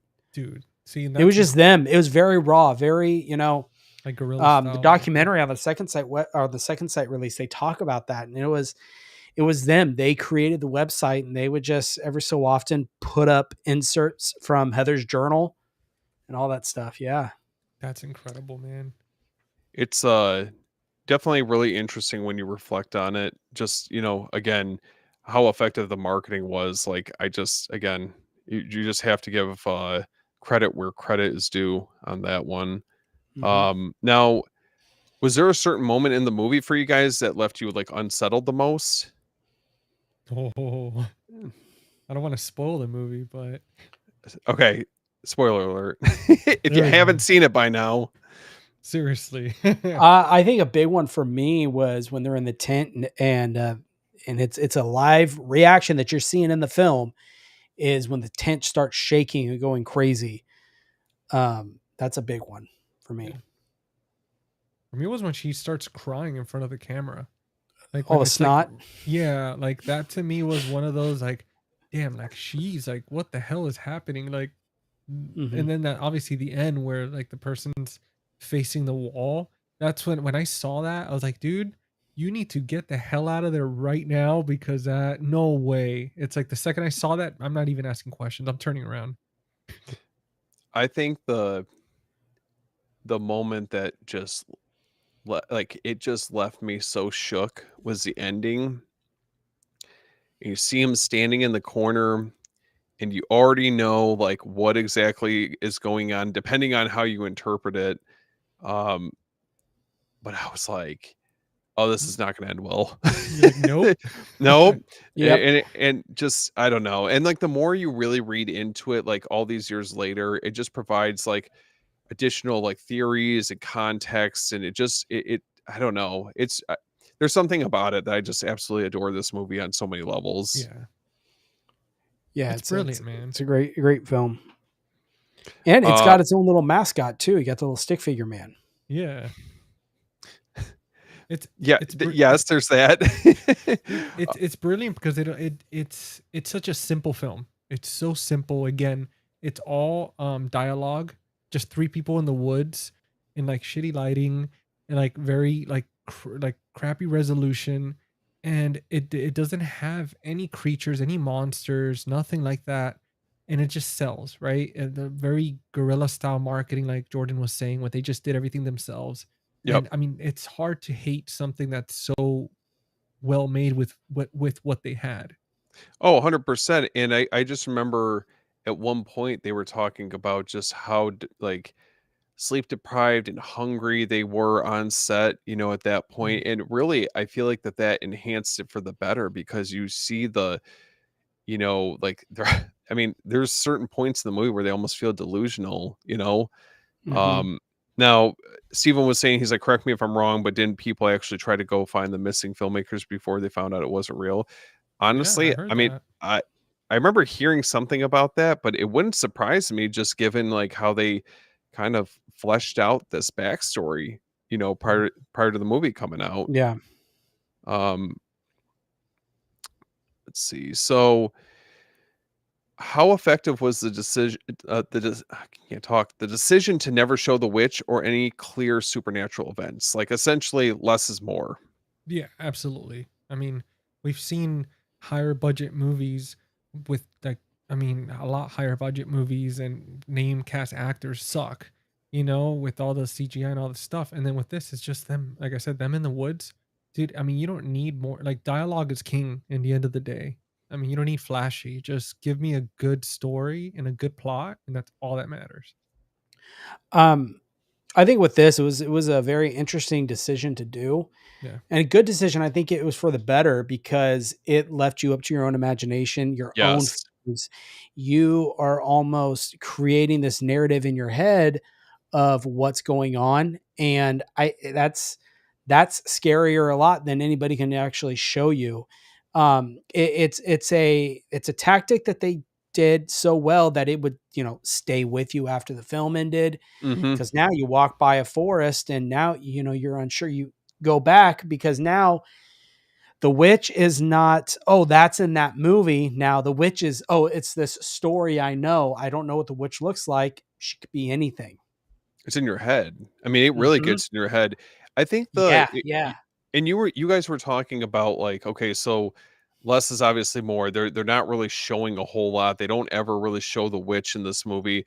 And I can't help but like harken back to the Texas Chainsaw. Now, obviously these are Mhm. polar opposite movies, but in a lot of ways, I think what stands out to me about Texas Chainsaw is I remember when I initially saw it, all these years ago, right? The Texas Chainsaw, I remember, I remember like going to school and I'm telling everyone, I'm like, oh my God, it was just so violent and bizarre and all this other stuff. And in my mind, I had built it up like it was so graphic and gory.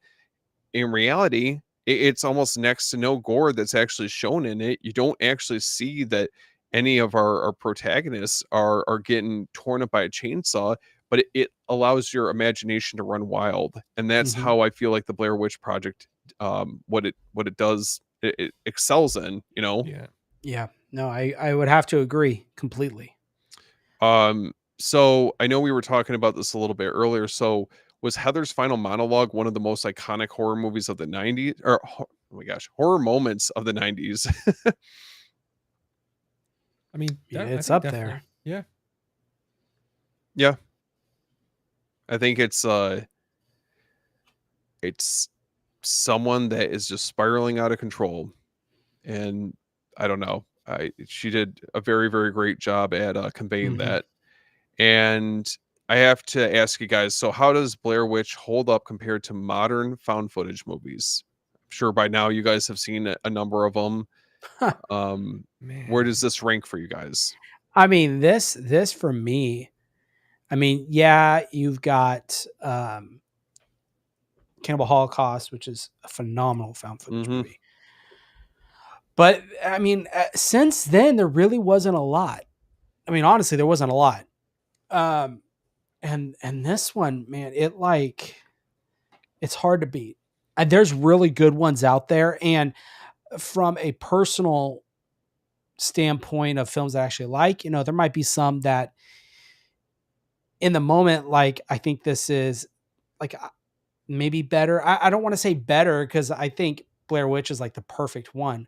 But I mean, like I have my moments like, oh, I really like this one, but I always go back to the Blair Witch Project because it is that just iconic, that original found footage film that I think was done perfectly. In modern found footage, it's hard to come by to get a really good one. I think Hell House LLC is up there. Mhm. I think it's especially whatever the fourth one is, or is that the third one, fourth one, whatever the one where they go to the manor, Carmichael Manor. I think that's like almost a perfect found footage horror film. You guys are convincing me to watch these movies. I've only watched the first one, so I'm gonna have to dive into some of the sequels. Yeah, the one and four are the best. Two and three are okay. Okay. But anyways, regardless, you can't beat it. Yeah. I think they haven't touched it yet. And the Speaking of nostalgia. can't be beaten, Steven mentioned that he just bought the original Texas Chainsaw Massacre. Good Nice. timing. He Good was timing on telling me that. about it, yeah. I will I'll It will leave it be at a that. first time watch for you. I'm like jealous I because you're wish getting that first time watch. I missed that. Yeah. Well, it's good timing then that you're getting that. And yeah, so that pretty much covers everything for the Blair Witch Project. And I would have to say, I think one movie we've left out was I think Paranormal Activity. I feel like was like the only one Oh yeah. since then that I feel like has not necessarily hit the same height of the Blair Witch Project success. But I do think that it was effective for a movie that came out, what, a decade later, and kind of did their own thing with it for sure. All right. Well, Well, there's one more too, which is kind of like a found footage documentary type, but As Above, So Below is one of them. Swear, dude, I knew you were gonna say that. Dude, I had to eat but I did want to add a quick thing because I know what you're saying, Jordan. It's true, man. I agree with you with the Blair Witch, because even if I find something better, which there's been times where I've been like, this is better, it's just hard to beat because the nostalgia and just the way it made us feel growing up. Mhm. Like it's that feeling alone is just, it's hard to beat it no matter how like we look at it now and the resolution's like Yeah. shitty. The closest I've come to feeling the way I felt first time watching the Blair Witch, and it's not even a found footage movie, is The Witch. Yeah. it's interesting. Similar feeling that I had. I would say that first time watching Ghost Watch. I know it came out before this movie, but that was one, even though it came out, I think it was in 92. I don't, maybe it was just where I was watching it. I had all the lights off. I was downstairs watching it in the dark, and I was dialed in for that. They're almost in a lot of ways the same way that I was for the Blair Witch the first time I saw it.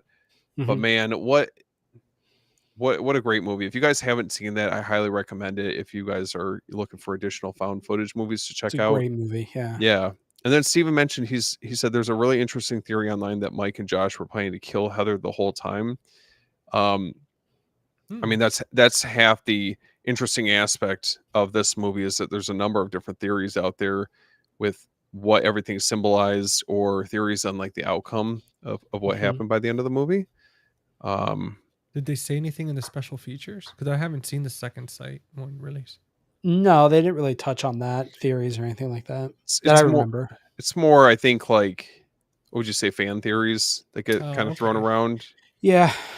What up, Josh? Hey. You just got out of weapons, man. You guys are killing me here. Late fees. Oh, dude. Weapons, Yeah. phenomenal. Oh my gosh. Ugh. Don't worry, Josh. I need someone to talk we won't to charge about you, it. man. We're gonna have to come up with a cinema fast forward series, so that way we could just talk about new movies. Yeah. Cinema Hey, you Fest. might be onto something. Speaking of on something, we've got Oh, Stiltskin, I was just looking at it. Yeah. a video store classic. Man. So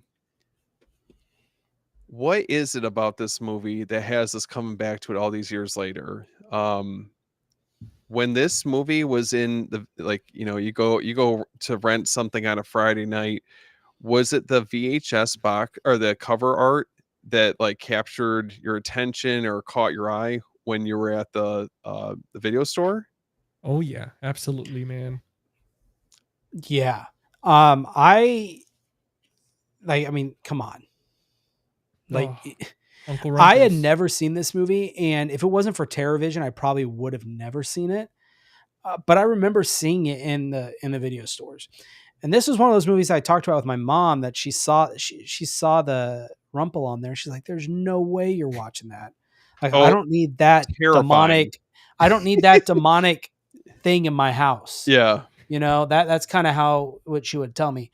Um, yeah, but it was so cool to see that TerraVision brought this out because man, memories flooded back seeing at the video store, seeing the poster. I remember seeing the posters on the wall at the video stores of this, and So I'm damn glad creepy. I'm glad TerraVision, you know, Yeah. did what they did an amazing job with this because Oh I yeah, wouldn't have seen it if it wasn't for them. Same mean, this- director who did Leprechaun as well, Yeah, dude. Mhm. which is kind of crazy. GC, It's what like, about you, man? dude. I mean, man, that like, could you show that VHS one more time? Because like, oh my god, dude, I remember seeing that at the video store, and I remember the box for it.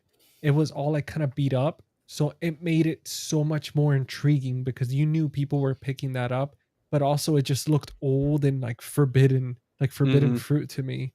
And Well, dude, it's a oh wholesome concept, right? yeah, It's the same thing with Leprechaun. They should be, in theory, these concepts that are like very almost like kid friendly, like the fairy tale, and it's like taking something so pure and just completely like twisting it and like rotting it from the inside out. And I think what I see with uh what like Winnie the Pooh, Blood and Honey, and that whole universe. In a lot of ways, it kind of reminds me of that concept. You're taking something that's supposed to be innocent and kind of completely doing a 180 with the concept. it's a new Mhm. generation of Leprechaun and Rumpelstiltskin for them. Yeah, yeah. Jordan, you're a fan of that universe, right? You like those movies? Yeah, they're fun. The new ones really. I actually, you know what? I will say, I do enjoy. GC, your dog is joining us Dude, how'd you know? That's Dude, hilarious. because I saw this Maverick, and I know that's your dog. Yeah. Thi- He's you guys are witnessing a miracle firsthand. A dog is able to type. guys, and this is a perfect example of why you have to tune into these live streams, especially Steven's. This is the maiden voyage, and if my dog is on here watching, it is because Steven is that awesome. Listen, There you go. Maverick, I'm honored that you're joining us for this Friday night hangout. I was wondering where my cell phone went. I was like, what the hell? So this movie for you guys, was it like a hidden gem that you stumbled upon, like renting late at night? Or like how did you guys go about finding this one? Dude, just stumbling across it in the aisles, man. I mean, it was one of those where it's like I saw it and I remember, and that's a funny thing, dude. I remember taking it home and I didn't like I saw it, but it was kind of like a situation where like I had a friend over and I didn't remember too much. And then even now as an adult, like I could barely remember anything about the movie, but I just always remember the cover art. Yeah. And I was like, man, I remember it being like Leprechaun. He was funny and all that. And after getting TerraVision, like, I mean, dude, it was getting that release. It just unlocked like this childhood memory of like that forbiddenness and just really opening up that like obsession with like the horror genre. Yeah, absolutely. Um, and then how would you guys say, like for Rumpelstiltskin, how does it blend fairy tale elements with horror? I mean, I don't think that, at least to my knowledge, there's, at least for the time, there was a ton of movies that were like this, but what do you guys think? Well, repeat the question one more time. So, how does Rumpelstiltskin blend fairy tale elements with horror? You get one phone call.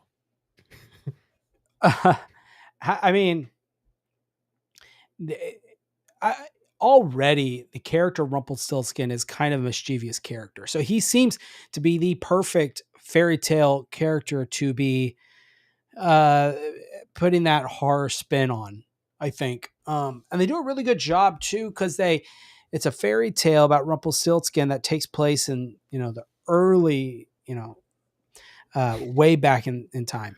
What's up, Aaron? And so it's cool because they modernize it. They bring him back and they do a cool playing with that. Um, it's funny. This is horror, but it's a different kind of horror. Yeah.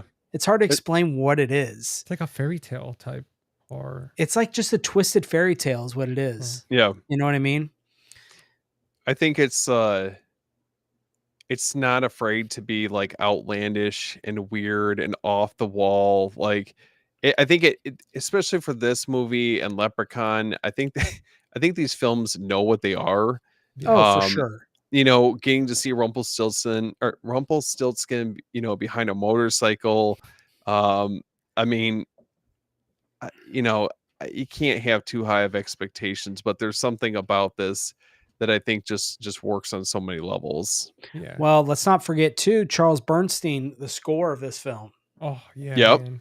Incredible. Nightmare on Elm Street. Yep. And the score of this film, I love. I have the vinyl for it. Oh, from TerraVision. Mm-hmm. You didn't even show it off. Yeah. I For can the read it. viewers at home, Damn There- it, Jordan. Steven hasn't even seen it yet, but not this Steven, the other Steven. yeah. Well, he's in for a treat, that's for sure. GC, are there scenes from this movie that you felt like stuck out to you most after watching it? Dude, I mean, I think Here it is right here. Oh, Oh, And then come on now. God. it's the back, and then you open it up. Oh, I my love God. that. Dude, Oh, shout out to TerraVision. Yeah. Oh They're- yeah, sure. Always going the extra mile for these releases. A lot of love put into anything ranging from like their 4Ks, Blu-rays, all the way down to their vinyls and cassettes. Oh well, you could even get. They redid this on VHS right now. You can pick it up at their website. Oh, Jordan, you better add that to your cart. Ooh. I don't know if I want to pay $30 for a VHS though. Hey, thank you, Phil. Said you guys are Phil. awesome. Hit Oh, that like button. thanks, dude. Like and subscribe, guys. Like and subscribe, Yes. please. That's awesome. Thank you so much, Phil. Dude, I think that scene that you were talking about on the motorcycle hits the nail on the head just because I have a motorcycle, and just seeing Rumple on there is just so I just picture badass. GC in his head. He's trying to be like Rumpelstiltskin, Dude. riding his bike. His I- steed. Dude, I Just- wonder Yeah. I wonder if that's why I always wanted a motorcycle. It was like a subconscious thing from watching the VHS. You might be onto something. Oh Yeah. man. I was so I asked GC like what scene stood out to him. Jordan, what about you? Is there anything that you could think of off the top of your head? Oh man, I think the chase scene in the 18-wheeler. I mean, that's a iconic scene, and throughout the movie, just Rumple's little quick one-liners. He's so witty in this film. Yeah.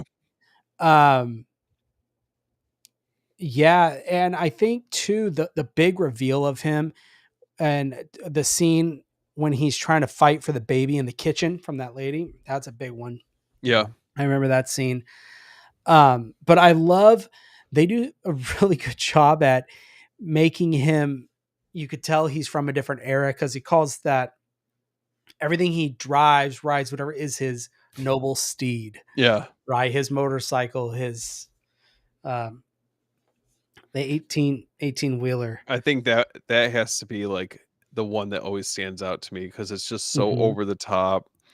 And I- you know I- what they do yeah. so well that no one talks about with the music is Charles Bernstein's score for that scene. It's the iconic. It's one of the best pieces of that film, I think.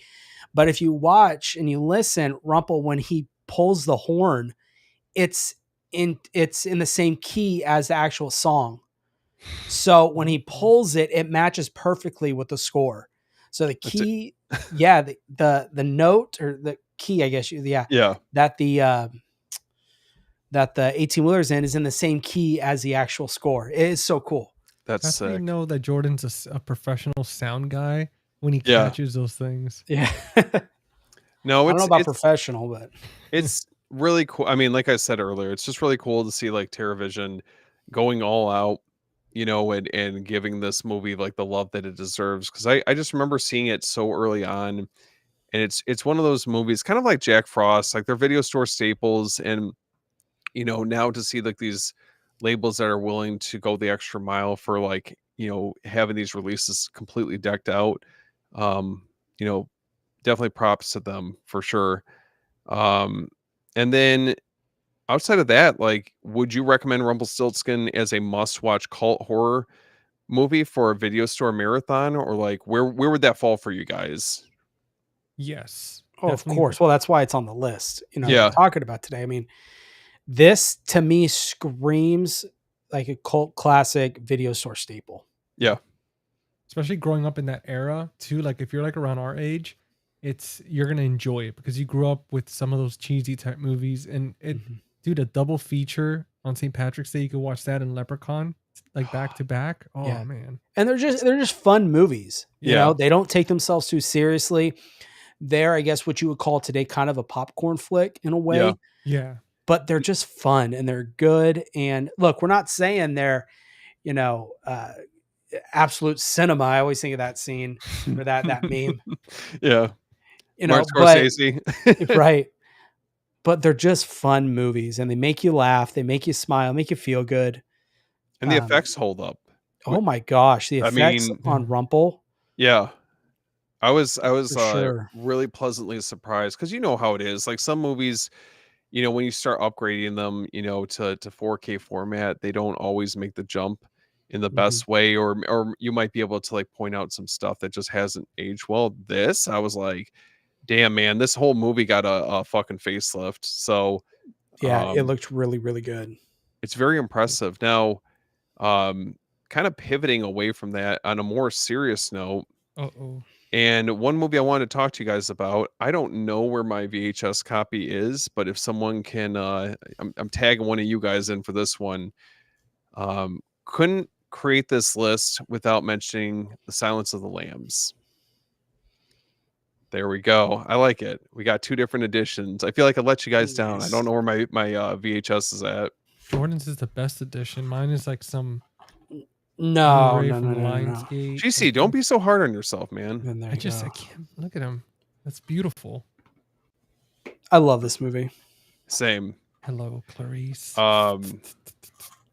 Dude, I still need to keep that soundbite for you guys listening out there. GC was doing some ridiculous things in our group chat, so I'm just going to leave it at that. What's up, man? Thanks for coming to hang out with us. Dude, what's going on, buddy? Brian. The So other good, so good to Brian. see you. All right, so let's dive right into this. So how would you guys say like The Silence of the Lambs, how does it balance psychological horror with crime thriller elements? I mean, I think that this is a movie that is very unique compared to some of the other ones that we're talking about. Because I think it tiptoes that fine line between psychological horror and it being a thriller. Where are you guys at on this one? My opinion, it's a horror film. Okay. And I think, whether it was a good thing they did it or not, it would not have won. I mean, this swept the Oscars when it came out. I mean, Mhm. I think it won every single award that it was nominated for that year, which is nominated for like everything. Yeah. If it was listed as a horror film, there's no way it would have won. Yeah, they're not too kind, I feel like, to horror Right. movies. But it is a horror film, and that's why they marketed it as, no, this is just a thriller.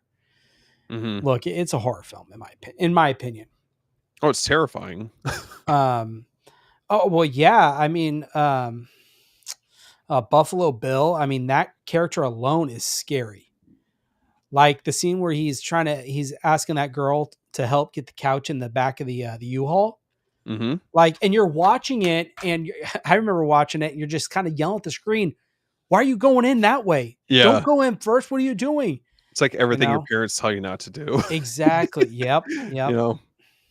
I think that was very inspired from Ted Bundy when he'd pretend Yeah. he had like a flat tire or Hmm. Yeah. his car broke down. Hmm. Um, but guys, I think this might be the first slight disagreement.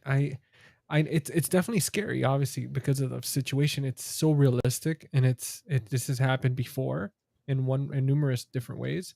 But I don't see it so much as a horror. I mean, it reminds me of Seven, right? Like I get Yeah. Okay. the I same could see Okay. feeling. that. Yeah, because it's the thing with this movie that I felt that with Hannibal Lecter, they could have really leaned into him being a cannibal, right? But obviously it's established that he is and all that, but it just focused so much on the um what is like the detective work of finding like a serial killer type situation. So it's like what Hannibal Lecter is, but at the same time it's like yeah, it's more focused on the let's find the person, save them, and stop this bad guy. So it really felt like a buddy cop kind of psychological thriller movie, but Hmm. except the partner's in jail and he eats people.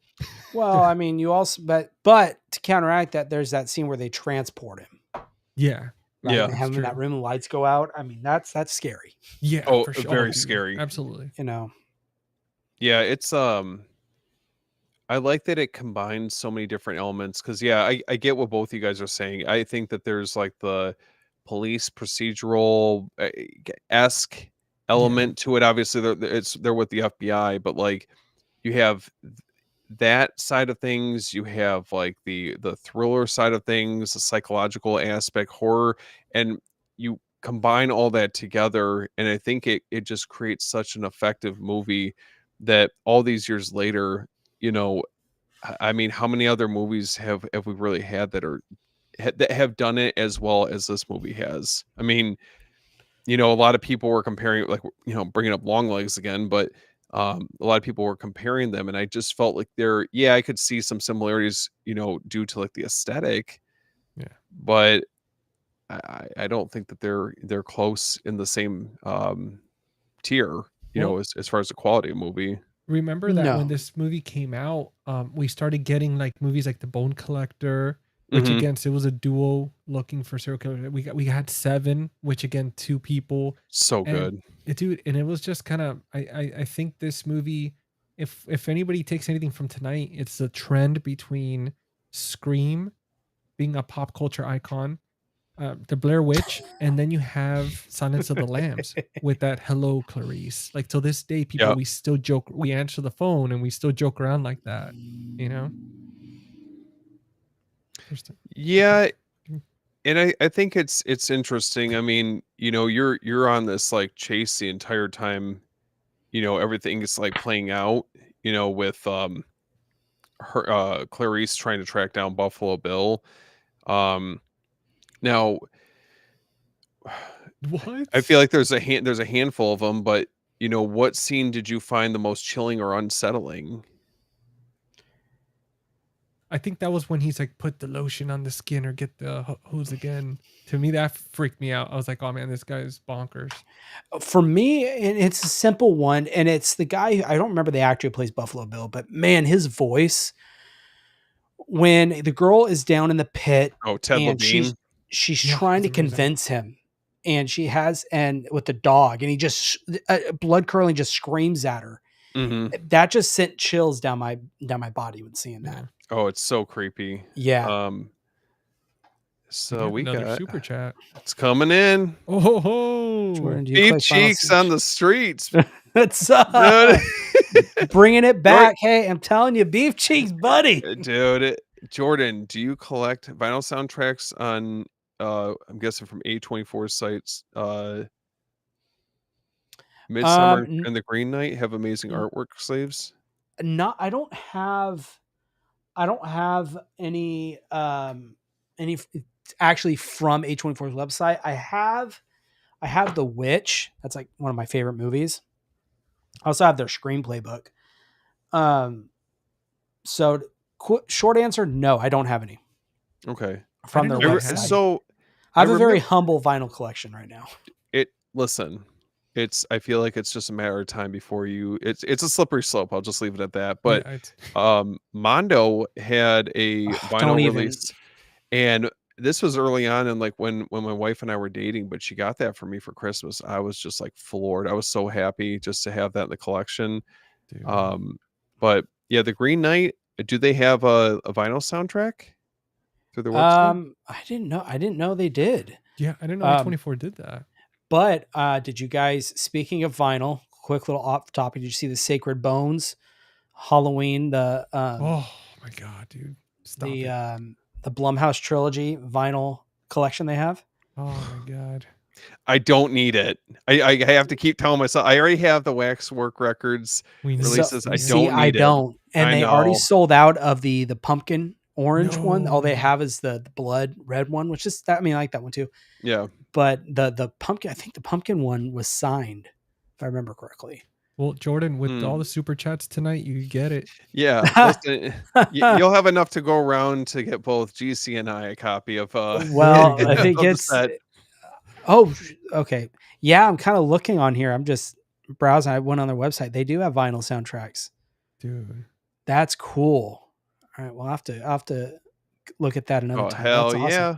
They have to Bring Me Back or Bring Her Back soundtrack, by the way. So Ooh, I think I saw something like that online today. I've been eyeing that weapons vinyl from Waxwork that just got just I announced that saw today. that. I'm like, ooh man. Talk about as far as like whoever does like the pressing, they go Yeah. all out. They have an Yeah. awesome Midsommar one, the Heretic one. The Heretic one's cool. What's up, Yeah. Jeff? Such Thanks a for coming to hang phenomenal out with movie. us. What's going on, dude? Okay, so how did Anthony Hopkins' portrayal of Hannibal Lecter redefine the horror villain? Well, he was very calculated, and that's Yeah. what I like about him. He was very smart. He could study his victims, and he was very opportunistic. He saw this opportunity. He saw Clarice, and he knew that he can control her and get her to get him out, make a plea bargain with him. That's scary, you know. Very manipulative. Very Yeah. manipulative. Yeah, yeah. So, I mean, I think we keep bringing it back, but Seven, John Doe and Seven, I think is a really, really great. You know, you can't say that Seven was not inspired by Silence of the Lambs. Yeah. There's no way. There's a lot that, you know, I know I was saying this earlier that not many movies have hit the heights of Silence of the Lambs as far as like what it's like, the vibe that it brings, what it's trying to be. But I would have to say Seven is very, very close in the same vein as this film. Just, you know, Mhm. obviously different contexts and in that regards. But yeah, I think that again, it's another role that I just don't know if somebody else portraying him would have like really hit the same heights. I mean, There's no way, man, because like I mean, Anthony Hopkins, he had such a magic just in his eyes alone. mhm. Like, I mean, and then the type of swagger that he had, like that charm that he brings, where he's just the way he pauses, the way he talks. I mean, all the way down to the nostril flares. Like Yeah. he was so good. 100%. It's Yep. the timbre in his voice. Well, what do you think about Brian Cox's portrayal as Hannibal Lecter in Manhunter? Oh, I love that movie. Man, I haven't seen I it. don't know. You know, Okay, hear me out. There's a part of me that goes like Uh-oh. back and forth on like which one of these movies I like more. Mhm. It's just for me personally, and maybe that's just the type of movies that I enjoy. But aesthetically, that you can't tell me Manhunter isn't a gorgeous movie, and it's so creepy. It's so fucking creepy. Mhm. I don't know. Damn. I don't know. I don't know if I want to say it on here, but I don't know. You guys heard it here first. Manhunter might edge out Silence of the Lambs, at least like for me personally. Dude, I gotta check it out. I've ever since I found that VHS, I was so like heartbroken that it was like $3 and I found it and the box was great condition, but then the tape itself, it didn't look too great and I was Oh just so god. disappointed. Yeah, it's that's the worst. Dude, I'll it's just I'll just leave it at that. Um, now, what did you guys think of Jodie Foster's performance as Clarice Starling? I think she did great, man. I mean, I think her role for sure, it could be there's options for other people being able to play her role. Um, but I think she did pretty fantastic job with it. Yeah. Yeah, I think she did a good job. I think, and tell me what you guys think, it's possible that, Anthony Hopkins' performance elevated hers, Yeah.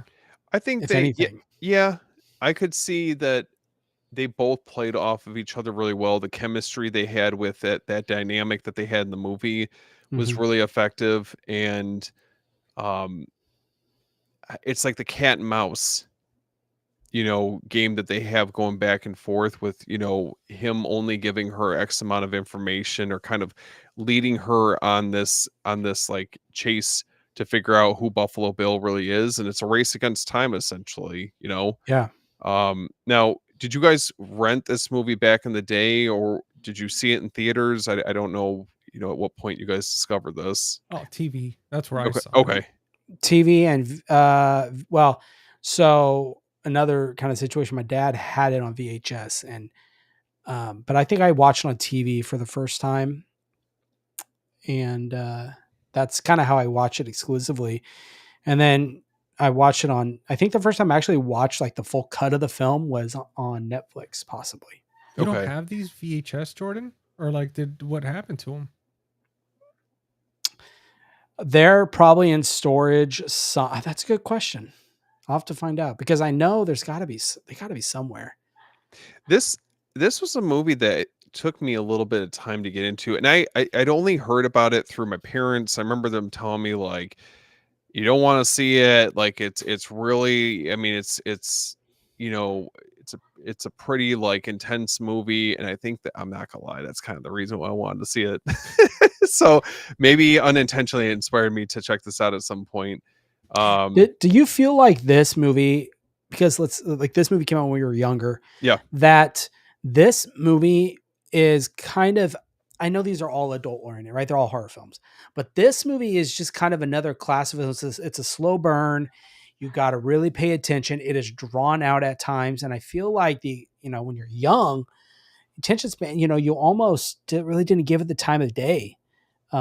It was almost, oh, this is a boring movie kind of thing. Am I the only one that felt that way as a kid with Um, this movie? I think it's a movie that I definitely appreciate a little bit more, now that I can take a step back. I've seen a number of other horror movies and I can appreciate it for what it is. Mhm. Um, is it a movie that I would go back the same level of frequency as like a Friday the 13th, Nightmare on Elm Street, Halloween? No, probably not. It's I like it for what it is, but I think outside of that, honestly, it's gotten better as I've gotten older, I think is what I'm getting Yeah. at. I think Silence of the Lambs has a class to it. It's like your 4-course meal type of film Yeah. where you got Freddy or not Freddy versus Jason. But yeah, sure, why not? Yes. Nightmare on Elm Hot take. Street. Does Jordan think that Freddy versus Jason is better than Silence of the Lambs? No, but you have films like Friday the 13th, Nightmare on Elm Street. Those are like horror junk food, right? They're Yeah. just good. And that's the best way I can describe it is Silence of the Lambs is like your fine dining, fava beans Criterion. and Chianti, kind of film. So Like Lobster. Jeff was saying I got Manhunt on VHS. I think it's shop. Yeah. Yeah. I don't even mean, have it. I don't even own it. So I need to get it. Listen, I will say though, is that is one that I'm hoping eventually makes the jump to 4K at some point. Just Well, because I know the Blu-ray is pretty expensive. I think it's a Studio Canal film. I'm shocked they haven't done a 4K of it.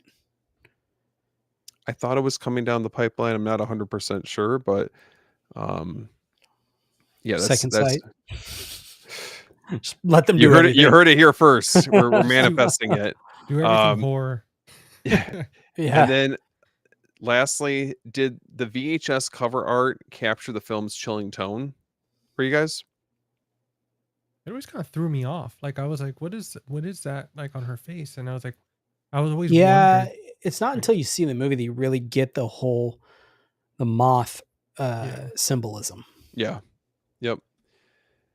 All right, guys. So I got the final film that I was ready to talk about. I saved this one specifically for Jordan because he's definitely gonna lead us on this one. Well, I don't know about leading you guys. It's been Oh, a come while on since now. I've seen. It's been a while since I've seen this one. I know, same here, but Take us to the pasture, buddy. I got Halloween H2O. Oh, buddy. Yeah, I Yep. got the Scream Oh. Factory ones. But that's GC, what you alright. got over there? I don't have it. Don't be guys. shy. You don't have it? Dude. I don't. So I'm just and messing. I have so many copies. No, I'm just kidding. dude, I'm gonna tell you guys right now, and I'm ashamed. I'm gonna say it live, but I don't. And it's not because I don't want to. It's just I've been waiting, but I don't have any of the Halloweens. Oh, actually, no. Wait. Big nope. hold You on. hurt me. But No. Hold on. it's okay. I have Halloween 1. Okay. What are you waiting it's on? a start. It's a start. What are You said you're waiting. for? What are you waiting?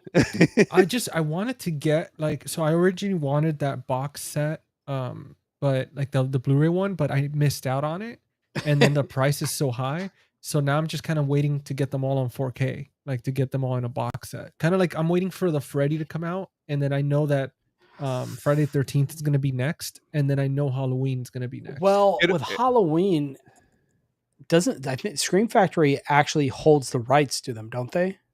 Like do they or they how does that work? Because they're still obviously there's some rights they have because they keep rehashing them.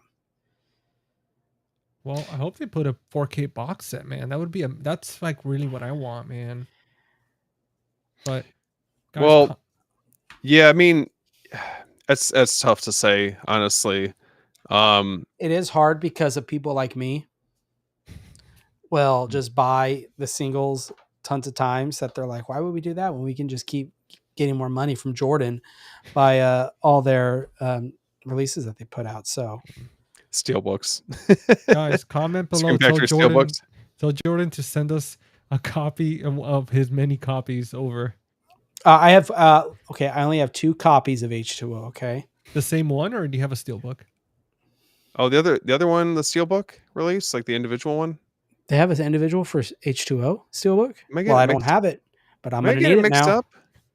Double check. I could've- I Somebody thought I fact check that. You know what they do? I think. Right?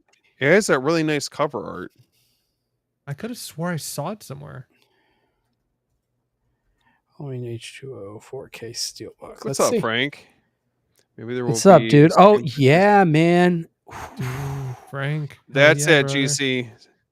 It's got me covered. No more excuses. That's it. I want such a cool box set. I want to be like Frank I want to be like Frank and Jordan with those box sets.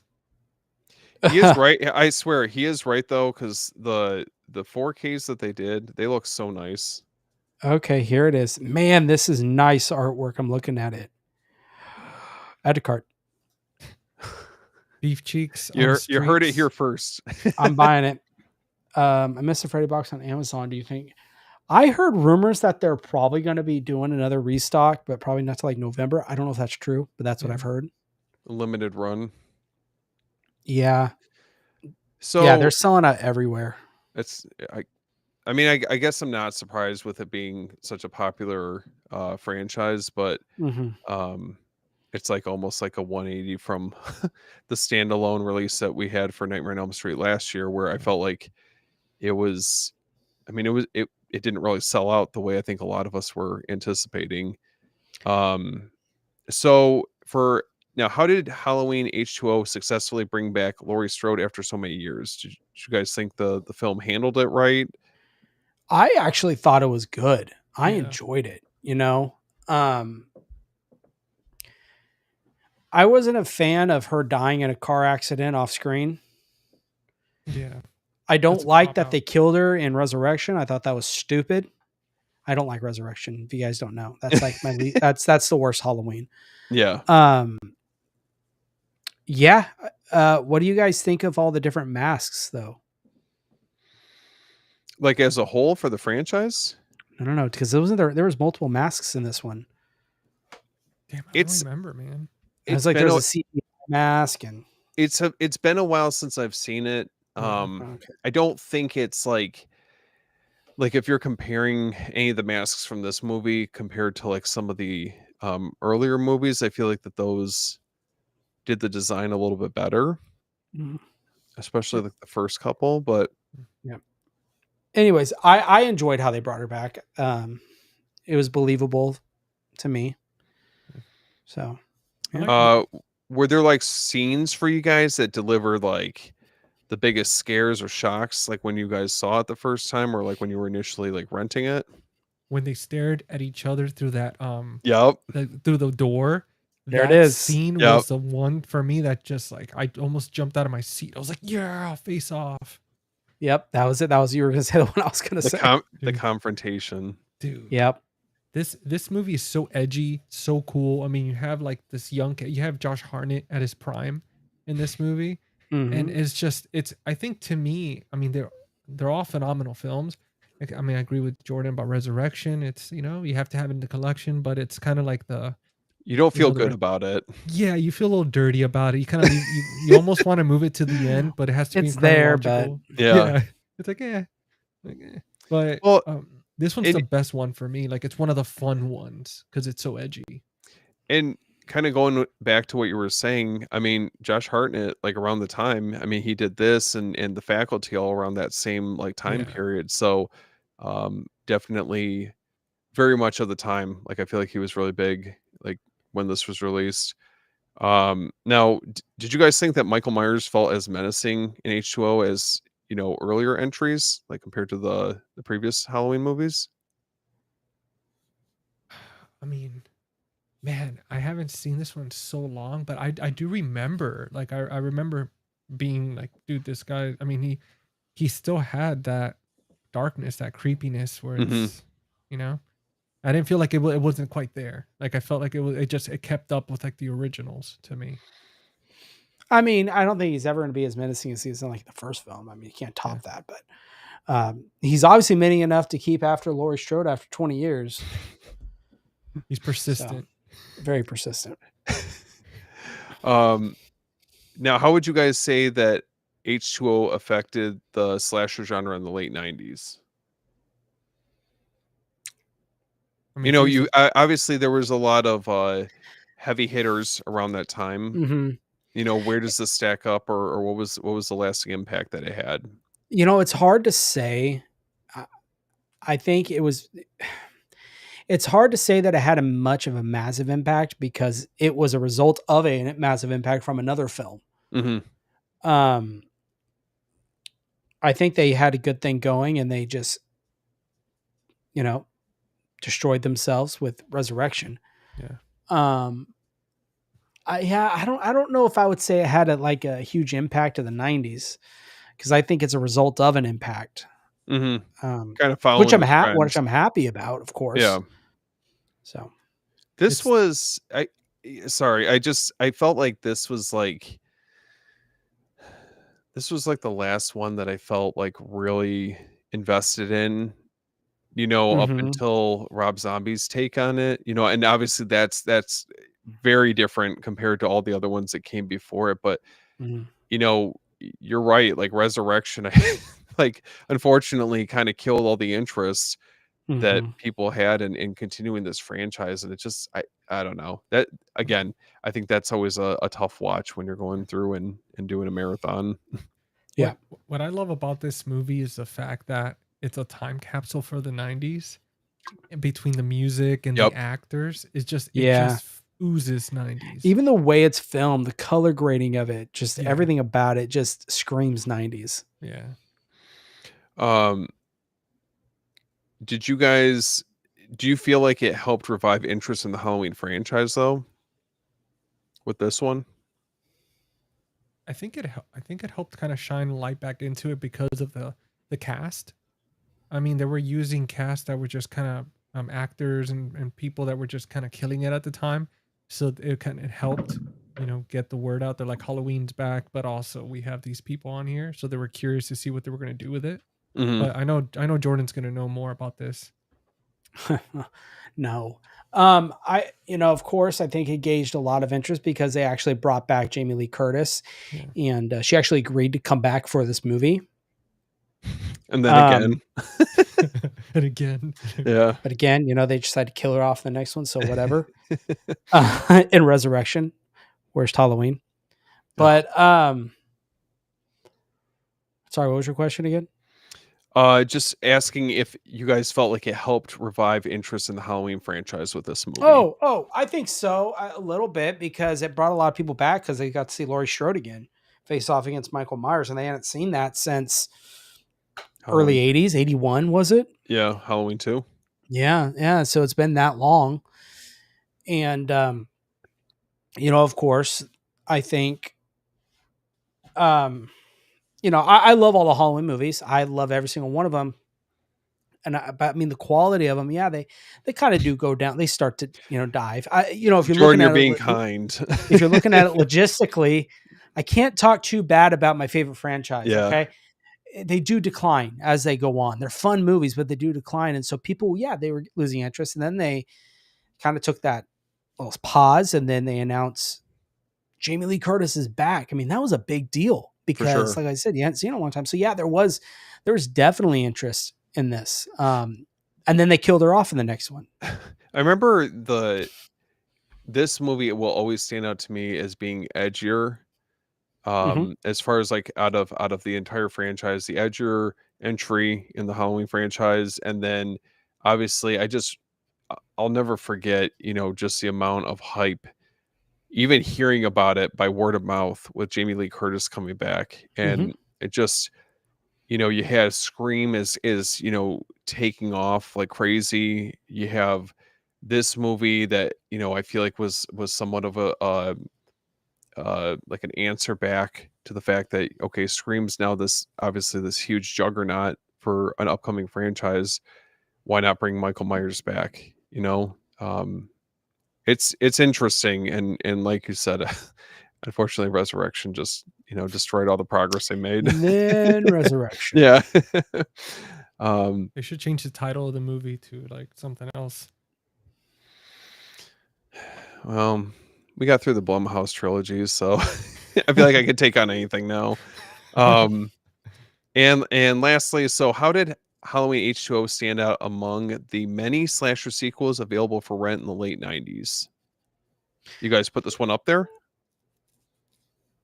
Well, of course I would.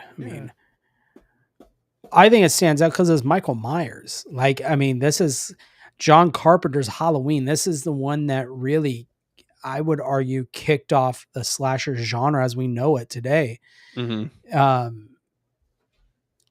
So yeah, I think it belongs up there. Yeah. Do you guys, what do you prefer between this one or The Curse of Michael Myers? Because that came out in 95, and that was, before Scream came out. So, man, it depends what I'm searching for. I feel like this one gives me the most nostalgia. Curse just goes off the walls. Curse just goes crazy. The whole Thorn thing and yeah. Did you guys like the direction that they went with that? 4 or 5, then with that film, the Thorn trilogy? What are you going to do? Not particularly. I think it gets a little crazy with the Thorn, the whole Thorn storyline. And then, of course, him having impregnating Jamie. It's just, I don't know. Yeah. Only in the 90s. Yeah. And then you have Paul Rudd as Tommy. He comes back as Tommy. It's not like, I have to say, neither of these movies are the low points, I feel like, for the franchise. Like, I can appreciate for, both of them what they were trying to do. And I think, I guess like the takeaway from this is that I feel like the 90s was a decade that horror was definitely trying to find its feet. Where does it go next? And in a lot of ways, I mean, obviously, I think that these films definitely touch on that, and we got kind of like a well-rounded group of movies together to discuss tonight. Mhm. But yeah, I mean, if there's obviously so many that we had to choose from, so let us know, guys, if this is something that you guys want us to do a part 2 of. We can definitely always come back together and revisit it. But above all else, I want to thank both of you guys for joining me tonight for the first After Dark live stream. Yeah, man, it was Um, fun. yeah, yeah. Thank you so much for being down to hang out and spend your Friday night here. So I want to go through, obviously, where can all of our viewers find you at? Who's going first? Me? Yeah. Jordan, Yeah. let the people know. I should have announced that, but what are you gonna Yeah, do? I was like, all right. No, yeah, you can find me over at the Movie Den on the old YouTube, here on YouTube, Instagram, Twitter.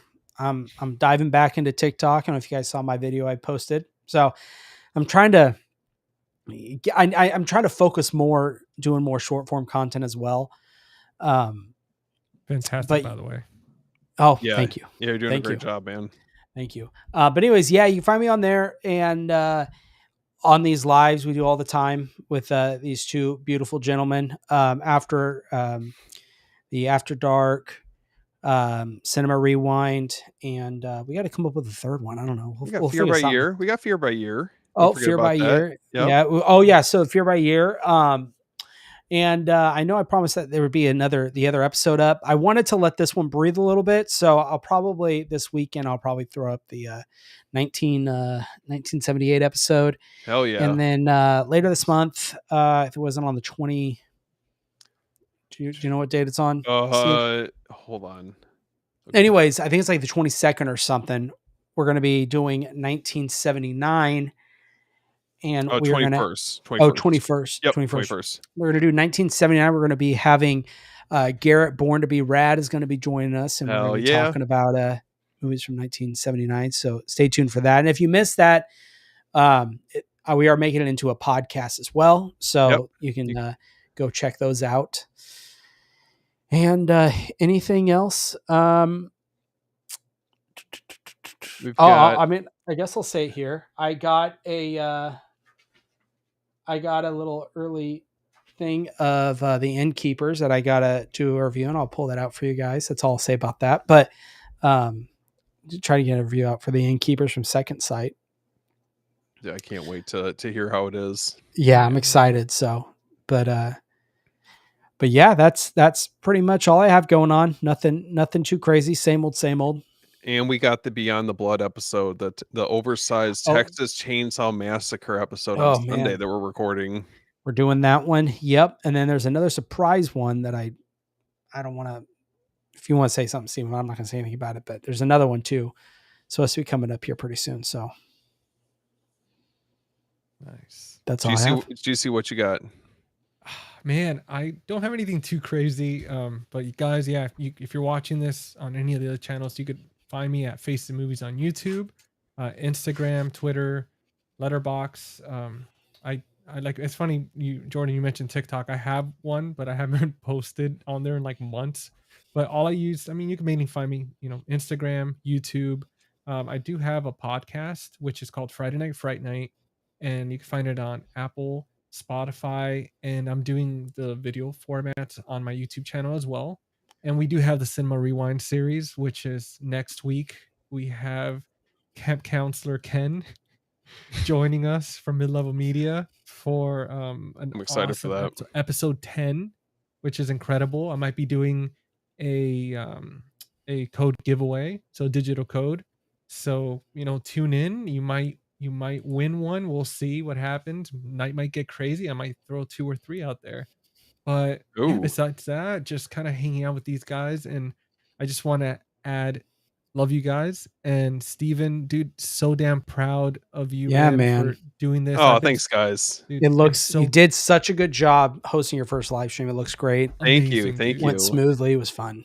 Thank you. GC, we've got Cinema Rewind coming up, and that's at 9 p.m. Eastern time, 6 p.m. Pacific time for that one, correct? With Ken? Yeah, it's gonna be on Tuesday the 12th, and then on the 19th, we're doing an episode with Aaron from A&B Horror, which Yep. is gonna be pretty exciting. That one's we're gonna be touching on the. It's gonna be kind of so. This is gonna be the first episode. It's gonna be episode 11, where we're doing kind of a little bit of a double feature. So that one's gonna be fun. Texas Chainsaw Massacre, the remake, to celebrate the release from Arrow. And then on the 26th, we have an episode, same time, 9 p.m. Eastern, which we're doing The Conjuring. Where that one, we don't have a guest just yet. We're still figuring that one out, but we have a good lineup for the rest of the month of August. So it's going to be pretty fun. Hell yeah. And then Steven here, you guys can find me at After Hours Video. I'm on Instagram, TikTok, YouTube, X, you name it. Just wanted to plug real quickly, Beyond the Blood has an After Hours episode that we did that was covering June and July, which is available now on all streaming platforms. I know we got the Texas Chainsaw Massacre episode that's coming up here. Super pumped for that. We got Cinema Rewind coming up. So lots of exciting stuff in the works. So everyone, thank you so much for joining us After Dark, where the scares never sleep. We'll catch you guys on the next one.